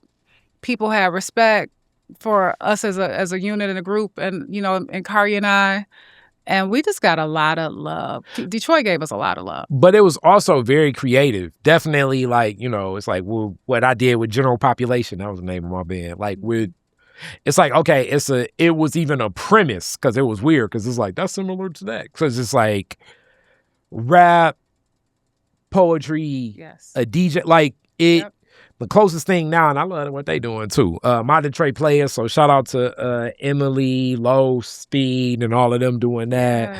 But like, it was not all in one box, and even Molly Wop in like a whole different way. Like, it's hard to think about this, but like, even to this day, like people will always try to take music and say, "This is this." That was not Black Bottom Collective. We see groups now, and so we would always say, the Roots meets Santana. Like, because the Roots and Santana had a baby. Because at that time, I know you guys can't think of it, but like hearing rap on anything other than what you think you would hear rap on was like, why is this here? You know, like, I know Khary's performed at many places like that. And I have too. Like, when I did, so shout out to, man. So that was like, man, it's like these guys is OGs now. And they was young men. But like, Alex White was doing something at, damn it, man, I'm forgetting the name of the place. Cliff Bell's. And they were like, we don't have rappers at Cliff Bell's. And then it was like, nah, but he gonna be here. Because Marcus Elliott was like, yeah, we gonna do this whole thing together. You know what I'm saying? Yeah. And you know, and I'm glad they recorded that and put it down. But it was definitely a movement where it's like, if you rapping, a lot of stages wasn't trying to see that. Listen, so what I was most proud of is that our intention permeated. right? So Khary used to call our shows soul-stirring meetings. Mm. And so what that meant is you would leave out differently than you came in. And that we only wanted to pour love into the energy, so we were extra inclusive. Monica Blair was really young at the time, and so anytime she was in the house, we'd bring her up on stage with us. Yeah. My girl Corona, Corona was the same way. She would give us a lot of love and show up at our shows. We would pull her up all the time. We got to rock it with Thornetta, right? We sang it. We performed at Thornetta's wedding. Yes, I remember at Hart that too. Plaza. That was amazing. That was amazing. Kim, I think that moment actually. Thornetta's wedding is my favorite African world festival moment. Isn't it? Yeah. Wasn't that amazing? Epic. Yeah, her dress, jam. It was like, damn, this is amazing. And again, it was one of those moments where we were in it like, this is a moment. Oh, yeah. I know that this is a moment. Yes. I still have the lanyard from that. I have in my collection of I'm having this for forever. Oh my God. Love me some Thornetta. That was such a privilege, man. That was, like I say, that moment was like, oh yeah, this is, And I used to sing background for Kim. I did not know that. Yeah. Okay. I didn't know that time, but that makes sense. Well, my best friend at the time, Toya Hankins, and this is, I got a long Kim story, but my best friend at the time, Toya Hankins, was his manager, and she was his manager for over 23, 24 years. And so when she met him, she worked at this really small label, and he was on the label at the time. And so he was looking at, he hadn't created the project yet, but he was looking for, management support. She believed in him and started to support him. And so on the very first album, I was singing background with me, Penny Wells, and a guy named Greg Brown. Penny Wells, right? Legend. And so that was amazing because they were dynamic singers. They all made me better, and that's what I loved. And so we were singing background. We were open for Michelle and Daniel Cello, doing all that stuff with the Magic Bag. And Toya would produce a lot of his shows and bring people in. And so sang with him for quite a while. He used to practice in my basement. And so did that for a while. And then later on, he started singing at what was Church Today. He was in their choir. Okay. And we all belonged there. And Thornetta did as well. This is where the Thornetta piece comes in. So Thornetta, Kim, they all kind of met. I don't know, maybe she brought them to church. I can't remember. But Marianne Williamson was there at the time. Wow. And again, a moment. You in it, right? And so Thornetta was doing her thing. Kim was doing his thing. And then at one point, Kim made some music, and he said, Tanisha, it's something I want you to hear. And I said, okay. And we go in the car, and he puts in Chemistry, the first album. I'm like, this is banging. It's amazing. And love calls. It's like, you got to hit, my friend. So, right. Listen, so I get one of the first copies because they're selling Toya, Kim, they're selling the copies out of their trunk at the time because that's when you could, print CDs or whatever. And I opened the Day Spa. So we're playing the Chemistry album throughout massages. And everybody in the spa knows it. Wow. And then Drake Pfeiffer then brings Kim to one of his very first urban organic shows. Yeah. Yep. And we're all there. We're there from the spa. We're representing, selling our stuff from the spa while Kim is performing, CD. It's like a whole, mashup. People in the audience man, you got that crook out my neck. Right, and I got my girls here. We all got our fundamental shirts on. They like, oh, and you gonna sing it too, or whatever. So yeah, it was just a beautiful time. It's so to watch the evolution of all the things, and so it was a beautiful time. I knew this was going to be a fun interview as we get closer to a close. I definitely want to land on, I know right now you're in that space and place. You shouted out that you were at Good Cakes and Bakes. We love it. Yes. District 2. Yes. I'm no longer in District 2. District 2, as people should know, that is Angela Calloway, the Detroit City Council District. But also, if you are a business in District 2, you should know Mrs. Turner because she can help. There's some resources and assets in that. And your role of being with DGC and helping some of these businesses out, how do you end up there? Which is so interesting because I know we've crossed paths there a couple of times. I've known some people, Lord knows, that's a story for another day, how I got grounded in doing some work with the DEGC. But how do you end up in that space? So, really cool story. Mm-hmm. Again, the day spa, I sold the day spa, Mm-hmm. and then had my son, and was trying to figure out what's next. And wait, Yeah. let me do this too also in that moment as a person that like, okay, I always uplift that Highland Park is this close, but Ferndale also ain't that far away, and I'm always like in, you know what I'm saying? I think people be like, you be shopping at that? Yes, because my mom shopped at Western Market and my grandma sometimes will go there. I still go there. I think their fish market it's like what I trust because a lot of the other places is closing down. But more than that, just over time, you know, the comic book store, but definitely it's been waves. It still feels a little bit different now, but Ferndale was always like this, especially when you were there, like the shoe store was there. Mm-hmm. It's been a, like, what would I say? Like if what I remember of Dally in the Alley and We literally just brought up Dally in the Alley. I don't know if Khary told you this, but we're doing a song with Sean Blackman at the Concert of Colors. Did he tell you that? I did not know. He did not speak to Okay, that. so Sean Blackman in transit, Concert of Colors, Saturday, June the 18th, which is a Saturday. Whew.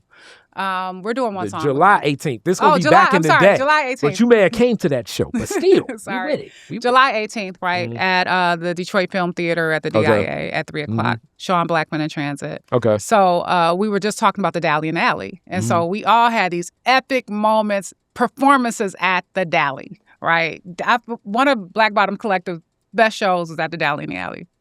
So very cool. Hey, I've had some fun at Dally in the Alley too, but like it was like a moment in time when you were in Ferndale where and I ain't saying like it ain't like some cool stuff now. Like I don't know, Ferndale is one of them, like, this is different, but you definitely were there in one of them moments in time with the spot. So I just wanted to uplift that. Yeah. It was cool that you were also there. Like my tea and tonics was there at the time. One of the first things I featured was this. It was like an Irish shop. They're no longer there where I get my hats, and that was one of the first iterations of like, yo, this is where I buy some of this stuff. Yeah. But y'all was in a lot that of mix cool as well. vendors. Yeah. And so, like you talked about District 2, so I'm a District 2 business liaison with the DEGC, the Detroit Economic Growth Corporation. I primarily got the business because of my entrepreneurial background. But District 2 is from 8 Mile to Finkel to Woodward to Southfield Road, roughly, right, with a few cutouts there.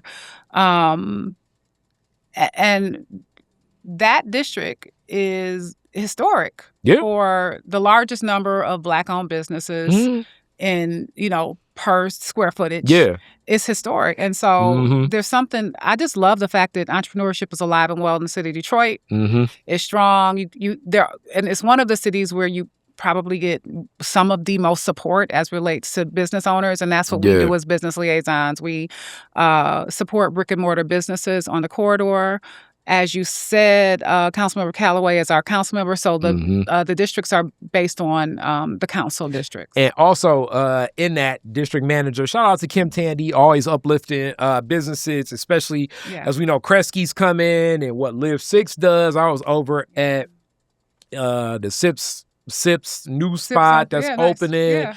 Eric Cook got his spot over there because like more stuff's happening on 6 Mile as well as not just the Avenue of Fashions and even like just the nooks and crannies of some of the stuff happening on Finkel. Like, it's a footprint. I don't want to give shout out to all those people. The Raw Space, Live 6, Caitlin, Kim Tandy is now Kim Tandy was at the forefront of all the Livernois stuff. So she's the queen in that space.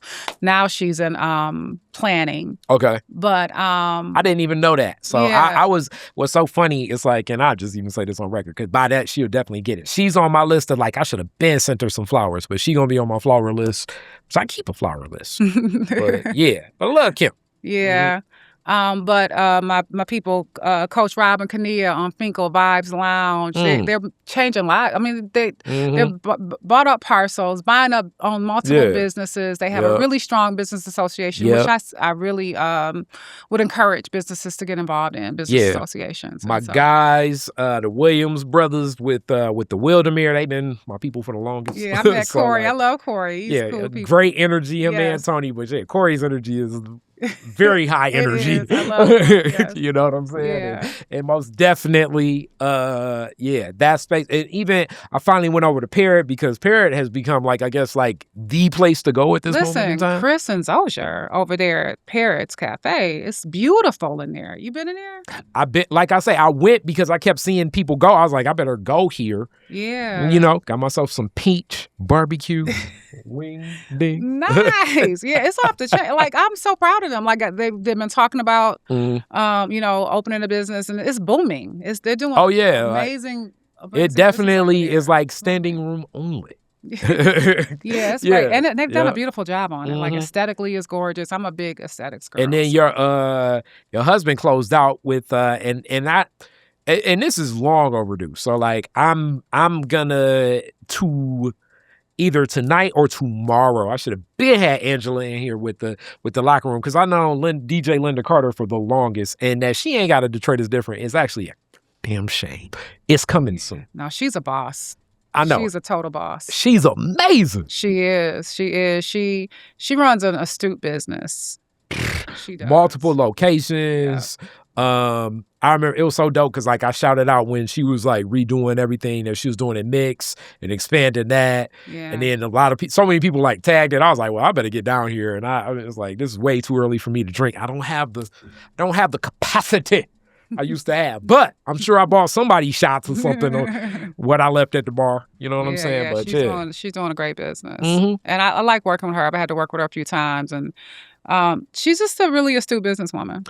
Oh, she's I've known her, like I say, this is why it's a damn shame she ain't been on here. I've known her for like Darnell Mecca, man, introduced me to her like back like first Detroit Black International Business Expo. And since then it's always been like straight from the hip. Whatever you need, Khary. Bop, bop, bop, bop, bop, bop. So it's like all praise. And then when people talk so much about also, I know just being a Black woman navigating in any business space, but just being a Black person to navigate multiple locations with liquor licenses is phenomenal. And, being an entrepreneur, nothing is easy about that. Like getting it from the mud is nothing easy about that. So I'm always really impressed with the people that do the grind, that's pumping it out. And I know what it's like. I was a 25 plus year entrepreneur, and it's serious business, As my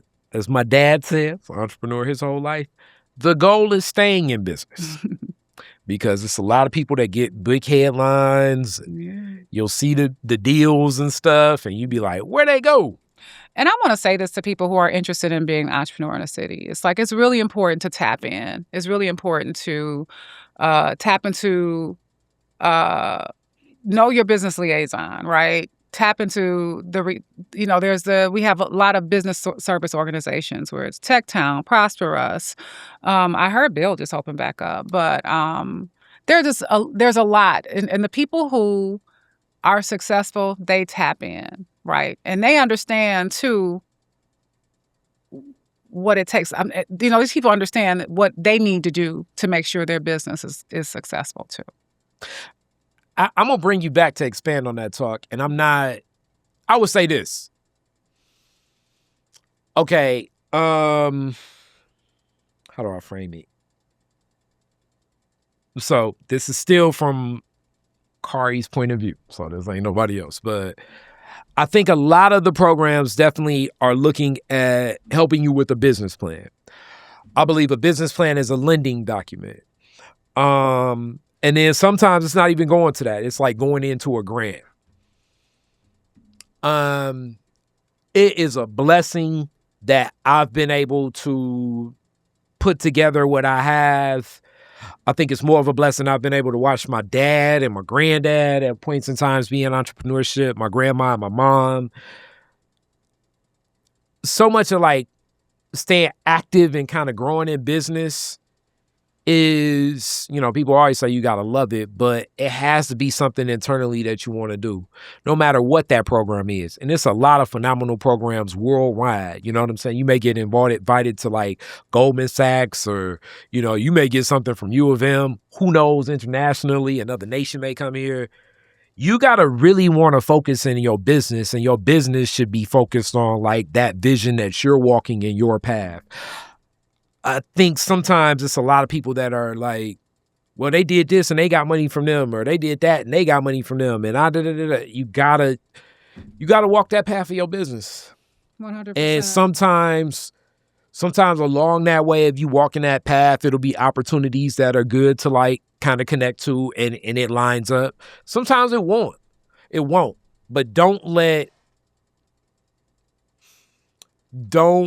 let something external that really ain't in the mix of your business be the driving force of where you're going. Absolutely. You know, and you said you are in business to stay in business. I agree with that. Now, I want to say you're in business to be profitable, right? I mean, I think it's like, I'm in my mind, I think it becomes A and B, but like, I'm just go saying, hand in I hand. see a lot of businesses who are in business that are not profitable. Yeah. Right? And so we have a lot of conversation around, you know, people are looking for grants. Grants are okay. I mean, if you can get a grant, that's fine. Yeah. But that should not be, that's not part of your strategy to stay in business. For you to be a successful business owner, you need to sell your business goods and services, right? So I would say sales reigns supreme is what you talked about, the ability to sell your products or service. Yeah. So I will say, when I was in business, I never got a grant. I never got a loan. It didn't happen, right?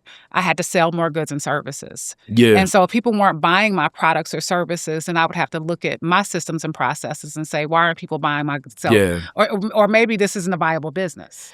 I mean, it almost shocks me because, like, one of my OGs and who I look up to, like I say, I judge businesses based on how long you've been in business. But, like, it may have been like 4 years ago. It shocked me. I went in spectacles, and Zayna was like, you know, Zayna, I love Zayna. Zayna was like, you know these Black Leader Detroit people? I was like, yeah, I know them, man. I love Dewan and Sharia, like one of my best friends. Yeah. She was like, they actually gave me this $500 grant. You know, that's the first time I ever got a grant in business. Zayna. And I was like, Zayna, are you serious? So Detroit. Zayna is so Detroit. And what I mean by that is, when you talk about a visionary, consistent, bootstrapper, I'm in awe of her. Like how she's been able to do what she's done. I wish she would let me do a full documentary, but she don't even be letting me tap into it. But I mean, she started her first business that was like more like an alt shop, because she'd be selling like weed posters and t-shirts and like nooks and crannies and stuff like that on Dexter. When she basically damn near like fresh out of Central, she's starting that business on Dexter. Then she opens up more of like the like flea market type spot with more clothes in a larger space next to B. Siegel's, which right now we looking at as like the place that's going to open up on 7 Mile in Livernois. Then she basically is like, okay, I'm moving more so into like where music culture is, and becomes like one of the largest promoters in the cities at a point in time, like through the 80s, and then ends up in spectacles, and the main kick to spectacles. She was like, well, you know, I knew the Malcolm X movie was coming, so I was like, yo, I'm gonna go to New York, go to the 40 Acres and the Mule Place. I'm gonna take the subway, and I'm gonna get all these hats, and then I'm gonna bring it back to Detroit, and that's gonna be the kick. Like, Zayna has been in so many iterations of business for decades, like from this neighborhood. And also, like, I always say this, so it's like I'm not even like trying to push a narrative, but it's like I see it. And like, she's a woman in all of these spaces and places at a point in time where like first off, like hopping both hurdles of being Black, being young, figuring out how to navigate. Like, she's lived off of entrepreneur money for so long. It's like, God damn, Zayna. Like, Zayna, she don't even see the space and place how I hold her business. Like, I just try to tap in at least quarterly with her, because it's like, you're amazing, and Zayna. People will come internationally to buy her things. Talk about it. Yeah.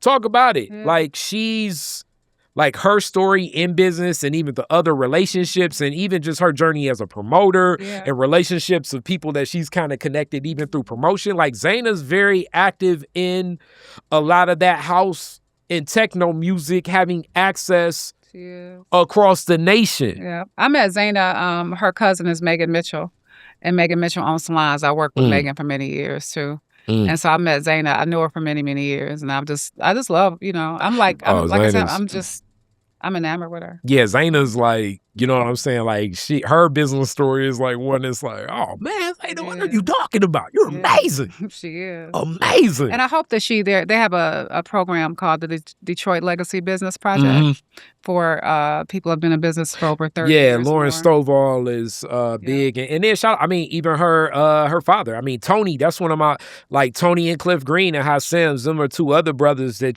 came in, ended up buying that name and that brand. Hence, that's why it's 100 years. I'll be fanning out on this stuff. Mira Sheffield is big in supporting that too. Yeah, she's funded it. And Lauren Stovall is the brainchild, I think, of the project. Yeah. And but I really hope that Zayna applies for that. I mean, it's one of those things where, like that. I mean, the Brazelton, Flores, like, there's certain businesses that just stand out in my mind because it's like I know more of the backstory connected to it, especially things like connected to my community. And Zayna's for sure, like. Yeah. And like you said, Khary, you can judge a business by how long it's been able to stay in business, right? Yeah. And like go through the waves and kind of knowing where you at because it's really working your margins. Like you say, like, so to me, you're right. Profitability will keep you in business. Nobody's going to keep throwing money into something that isn't going to function. Yeah. So I think it kind of like you go through the waves because it's going to be always, it's going to always be like something new that opens, something that gets the news. And just because you get media don't mean that people is hitting that register. And what's happening now is that consumers' habits are so different. I mean. And so when you're looking at brick and mortar, you got to have something very specific or very niche that'll make people come out their house and come buy your services. Well, I definitely think that. And then the other angle, you got to know who your customer is. Like all of this stuff, you get as you do it more, but you see more like kind of where you lean in and where you not leaning. And like it's been, I have to honestly say, I look at the landscape of business and it's so different now that it's almost like a new language you have to learn. It is. It's some new things, but some of the stuff is still tried and true. I think if you're brick and mortar, and I know so many people want to be brick and mortar, like you definitely, I think, got to have something to get people out, but you also got to have like something to engage, and you got to like your business is really an extension of where your personality is. It has to match who you are, because sometimes it's just people that just, gonna build with you. Yeah. You know what I'm saying? Like the oldest, so I'm surprised I ain't hearing them today. It's like the oldest ice cream truck guy, he like 86 over here. And it's like, he'd be like, hold on, you know what I'm saying? But he kind of likes it, but he also makes, he makes his right profit margin. Then you learn where things go. Here go the other piece. I mean, I learned this in music, but it's applicable. Ain't nobody in business to keep you in business. So that means that like all these other people offering you services and it's going to be great and do this and do that. It's a tough one, but boy, oh boy, at the end of the night, when everybody else paid and ain't enough money coming in your bank, them people gonna sit around like, damn, I was wrong about that. And you gonna be sitting around and like I always say, I got a bachelor's and a master's degree, from Walsh. They say one of the better business schools around here. Yeah. Nothing teaches you business more than losing money. It's like one of the most. Bought sense is the best sense. I like that one. I haven't heard that one. I like it. Sense is the best sense. That's I like that. Always says it's true. Oh, it's true. Yeah, it's like stuff starts crystallizing. You think through the whole process, who to work with, who not to work with, where things go. You learn more. And my dad always would say this, but sometimes you need to learn it. It ain't a deal till the check is in your hand. I think a lot of times that's the tough thing in business. Here go the other thing in business. It's like your social circle. And this is real tough because, I mean, it's one of them music lessons. It's like your social circle don't necessarily mean that them your customer base. And don't stop hanging with your friends because they don't want to support your product. Like, you be like, you know, I don't know, and I love her too. You know, Micaiah, love Brick's wine. Oh, You know what I'm absolutely. saying? But like, Micaiah. you may hang out with your people and y'all always drinking wine before you open your wine shop. And the minute you open your wine shop, all them friends that love drinking wine ain't coming to your wine place. You gonna be like, oh, you gonna hit up social media like, these people haters and da-da-da. Just because they your personal friends don't mean they your customer base. You gonna learn that fast. And when they finally do come in and buy something from you, you know, don't be like, yeah, you finally walking in here. Treat them with the same customer service you treat everybody. Because that, I'm sure, especially in the business you had, you learn that one fast because your friends don't mean that they your customer. And that's a tough one, especially in our community. Because, I just always think, that's a tough one. you always just, excellence should always be the barometer, right? I don't think any consumer owes you their money, right? I think that we need to be providing excellent service and creating excellent experiences, first and foremost. And I think if you do that, right? One of the reasons I sold my business at the time, right, was that for all intents and purposes, it was very successful, which is why we were able to sell it. But the landscape was changing. Politically, the landscape was kind of changing. When I first started, I was one of the few Black women on it. It started to become a more crowded space, and I was tired, physically tired, and emotionally tired, and so I was working 100-hour weeks on average. But one day, a guy walked in, and I think he got a gift certificate, and he said, "Who owns this business?" And I said, "I do," and he said, "It is a lot of love in this room." And I said, "Thank you. I really appreciate that," because that was my intention. I wanted people to feel loved, cared for, and nurtured when they came to that business. And I really believe that we achieved that, right? And so I'm really proud of that. Like I used to watch people walk in exhausted and leave out rejuvenated. And I always knew, like, that was it for me. If that was happening, I would say, no, now there's the staffing and all of the stuff we have to talk about. But I really, when people, even now, when they talk about it, they talk about what a beautiful experience it was for them. And I feel like all business, as long as we're doing that for people, everything, I mean, you got to, know your numbers, take care of the back end. I'm not saying those things are important. They are. But I think if we aim for excellence in all things that we do, that the rest will take care of itself. I can, like I say, because I've subsidized visits, so I definitely know the value that they add to the customer base, but also like within it, because I'm business to business. I don't know if I say like I'm shooting for excellence, and not saying like I'm shooting for less than excellence, but business to business, just the dance is a little bit different. And I get better at this all the time, but I got to hear what the customer is asking for. And that's been the journey that's been toughest for me. And I'm still learning more and more. And when I say hear what the customer is asking for, because they're going to say usually what is way more surface or politically correct or whatever it is. That's not what they're saying. You got to hear what they're saying. Because especially like the main thing I think that I offer through this is kind of like part of what I got Detroit is Different for. People are coming to hire Detroit is Different or Creative Differences Marketing because they would like to have some type of media tool that feels a lot more organic and it can connect within a community of the city of Detroit. Hence, that's part of the, like, when people be like, you should move downtown. It's like, no, part of the customer advantage is the competitive advantage I have is that I am inside of a community that's more like the common Detroit community. So you're coming here because you would like to connect in a way that you're probably not going to get from my contemporaries, which is good. I went to school, so now I have like a confidence when they talk about scenographic charts and stuff like that. I can be like, I know what they're talking about, but they're not going to connect with the predominant people that live in a community that has a city where we're still looking at pervasive poverty. Yeah. That's going to be something closer to a community like this, connecting the stories like this and who's coming here. So it's like, you know what I'm saying? Like, so it's like layers and listening to like what the person is saying. Now it's like a person that wants to like start maybe in this community and then expand and surpass and end up in Chicago on the Michigan Mile. I have customers like that. And then I have customers that's like, okay, how do we connect? Because we completely see that it's an audience of people that are completely checked out, and what are they checked into? And I'm not even necessarily saying that this is the gateway. What I'm saying is I'm a part of the dissonance between both.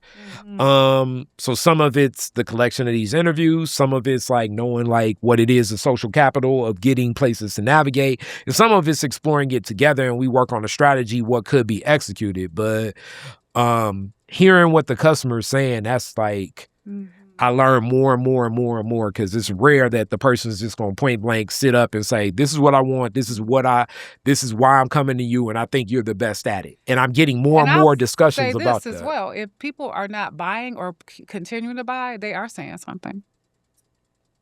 Right? You are correct about that. They're speaking.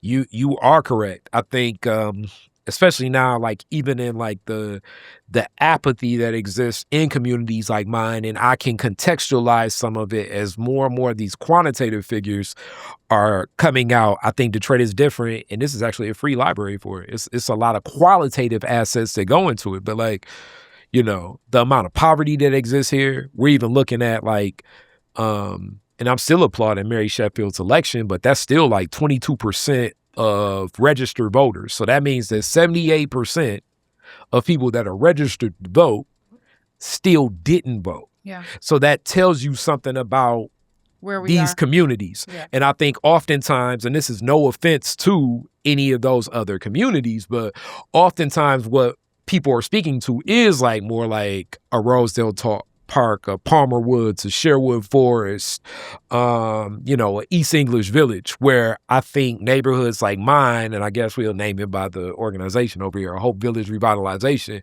this is going to be more pervasive of what exists in the Detroit community. And oftentimes this story is never being uplifted, furthermore contextualized to understand the dissonance that does exist and how. I can offer some of that, but not just me. Also, shout out to the people that helped me. Suzanne, my Grandma Street team, the people that connect and help me put stuff like the Collard Green Cook-Off together. And you know what I'm saying? Like when I'm doing State of Black Detroit with Yusef Bunchy Shakur over in Zone 8, where like, I mean, that's a community that, I mean, Northwestern's over there, but that community's been devoid of elementary and middle school now for about 15 years. So it's like, I can give the context of that as much as, and this is not to knock, you know, the cancer center and everything that Henry Ford is doing in that community. But if you look up what's happening over there, you're going to see that, but you're not understanding why a lot of that community feels excluded from that. True. And then when I give the logic of like, hey, it ain't been an elementary or middle school over here in 15 years, which automatically gives a dissonance of like, if you have children, you naturally are saying, I got to get out of here. But it's still children that are over there. And that's why when he does the backpack giveaway, it's like, damn, I didn't even know all these kids is over here. Yeah. You know what I'm saying? So I know when people are coming to me, they're asking for that because that's usually not something that's uplifted. And all of that matters when you're making any business decision, because that has a whole lot to do on when we think of like damn near the $1 billion being put into some of those facilities over there. When we think about the security that does exist. And I'm saying like, yo, that makes me want to holler that exists there because of some of this, and some of that does deal with the business entities that are in that community, because clearly if they're blocking off streets, they're not connecting in community. And that's where I think some of what I'm doing can build some bonds to start some tough conversations where even if an agreement to disagree is brought about, something happens. Yeah. Which is... Yeah. Definitely different depending on where you are, you're having a different experience. For sure. Mm-hmm. And it can be a couple of blocks away. Yep. And being that I guess be in this like field of like media and some consultancy and making events, I'd have never told you that this is what I do. But I love it. I like it. And I think that it's something cool. And actually interviews like this only add more value to it because now, as I knew some of the bits and pieces, putting more of those bits and pieces together only help now where I can even uplift like, yo. That's what's up. So I got to hit you with the classic Detroit is Different questions now as we get to an end. And I told you this is going to be conversational. Very first car, year, make, and model, year you got it. The one I purchased? I mean, whatever you consider your first car. Okay, well, I will. It was a Mitsubishi. Huh. What was it called? It was. I was so geeked about it too. It was a Mitsubishi. Okay. So you know the I thought it was so fly. All right. Okay. Where's the first place you went when you got it? Well, I probably came back home because it was a manual and I didn't know how to really drive a stick. So I had to figure out on my way home. Oh, man. Yeah. Hopefully you ain't popped the clutch too much. I didn't pop. I know, right? Yeah, no. But I was determined. And I got you. I did. And also, like, for those that do, my uncle always do it even to this day. It's like, you know, it can be a car theft deterrent. People be like, damn.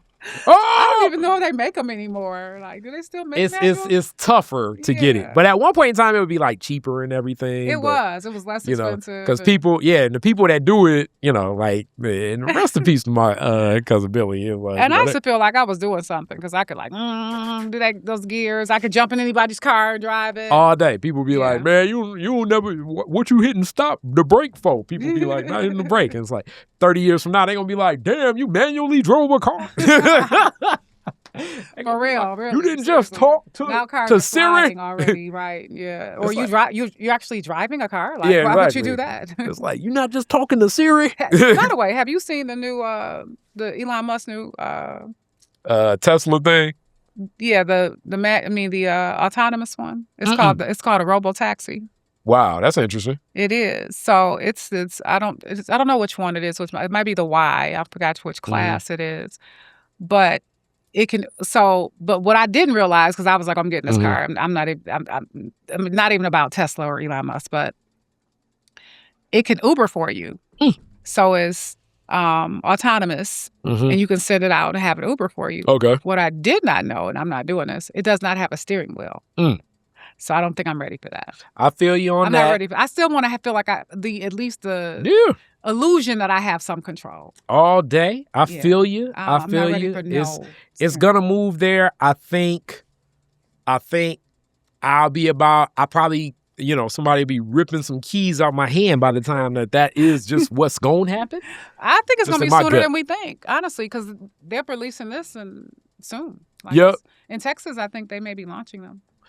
Yeah, I mean, it's already strange enough, like those little like R2-D2 things that drop off people's lunches in other cities. It's not as many here. It may be like one or two, but I've seen them definitely in other cities. Yeah, you'll be like, what? And it's like a little code you put from your phone and scan.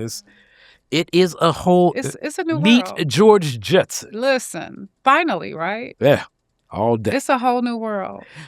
All right, second question. You are the DJ at the end of the fireworks, Woodward and Jefferson. You get to play 2 songs. What songs you playing? 99 Problems by Jay-Z. Okay. Oh, God. 2 songs. And... See, there we go. What's it called? Stevie Wonder. For You. Okay. Na, na, na, na, na. Yeah, okay. It's so funny. What you call it? My man Sterling was playing that the other day. 1 second. Wait. One of the baddest songs ever made. Sterling was like, I always play that song. And I never knew the name of it because he was like, because it's like everybody call it that. Hold up. I just pulled this song. It's not Shining Star, is it? Hold up. It is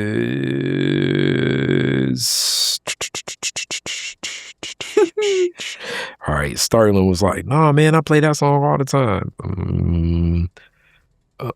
Okay. Damn. It is Another Star, I think. Another Star. Because I think you're talking about, listen. Yes. Yeah, Another Star. Because, like, I was like, I never knew the name of that. One of the baddest songs ever made. Yes. Okay, I'm with it. And you Yeah. never have any complaint from me from Stevie Wonder. Love Stevie Wonder. I think that Detroit 300 concert was But 99 amazing. Problems is kind of one of my anthems, and it always gets me. I love and shout out to Rick Rubin, one of the Absolutely makers of hip hop. I love. Last question. Yes. You could rename what word after one Detroiter. Who would it be and why? Well, that's kind of easy. Coleman A. Young. He is the one shouted out most often. I know it's because he just, it's so Detroit. Like, you can't. One of the baddest leaders that ever lived. Certainly. I assume through your husband and all he knows now, you probably get like all types of stories on top of stories on top of stories now. I do. So it's add even more layers. You probably may have said it even if you didn't get this information too. Yeah, I want his legacy to continue. I want, the younger generation to understand the impact that he made on this city and the generations to come. Well, I definitely think somebody a little bit that's helping that side. You know what I'm saying? Kind of cool with somebody. I'm a little biased, I would admit. Yeah. The other, but I have to say this too. If I could name a park, I would name it after Carolyn Cheeks Kilpatrick. Oh man. I would. If I could name I have a goal and a vision one day to have a foundation that does things like that. And I have a dream that I want to call it the Park Nataki, because that was her African name.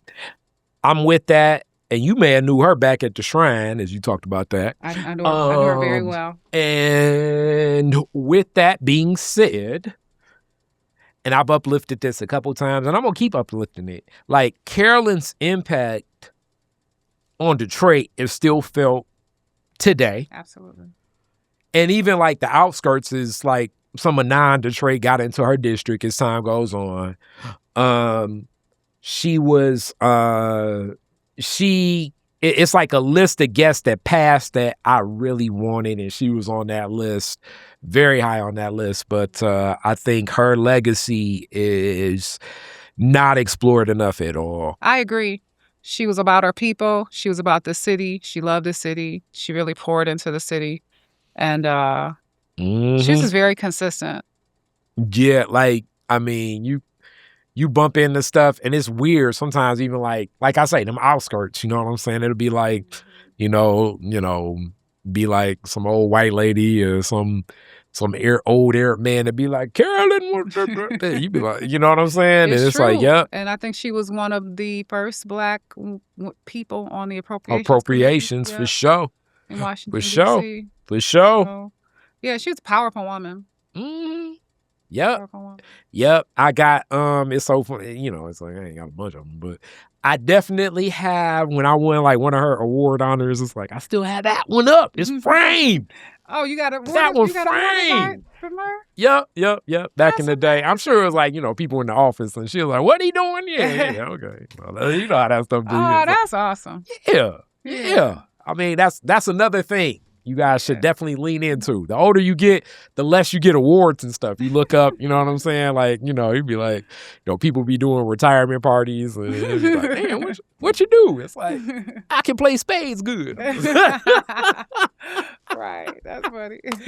With that being said, thank you so much. And the doors also open on the journey. Some entrepreneurs in and around. Yeah. You can do a text introduction, and we can get them in the Detroit is Different mix if you think that they would enjoy a Detroit is Different. Absolutely. Now that you know what it is, tell them to pull up. If they on you, we good people. It was such a pleasure. Thank you so much. I really definitely. Yeah. I told you it was conversational. I ain't got no, you know what I'm saying? It was exactly what you said it was going to be. Yeah. I ain't got no, I don't have a hard copy version of Detroit is different. And I don't think no iteration of that would fit well. Yeah. With that being said, thank you so much. Thank you. Peace. Detroit is different.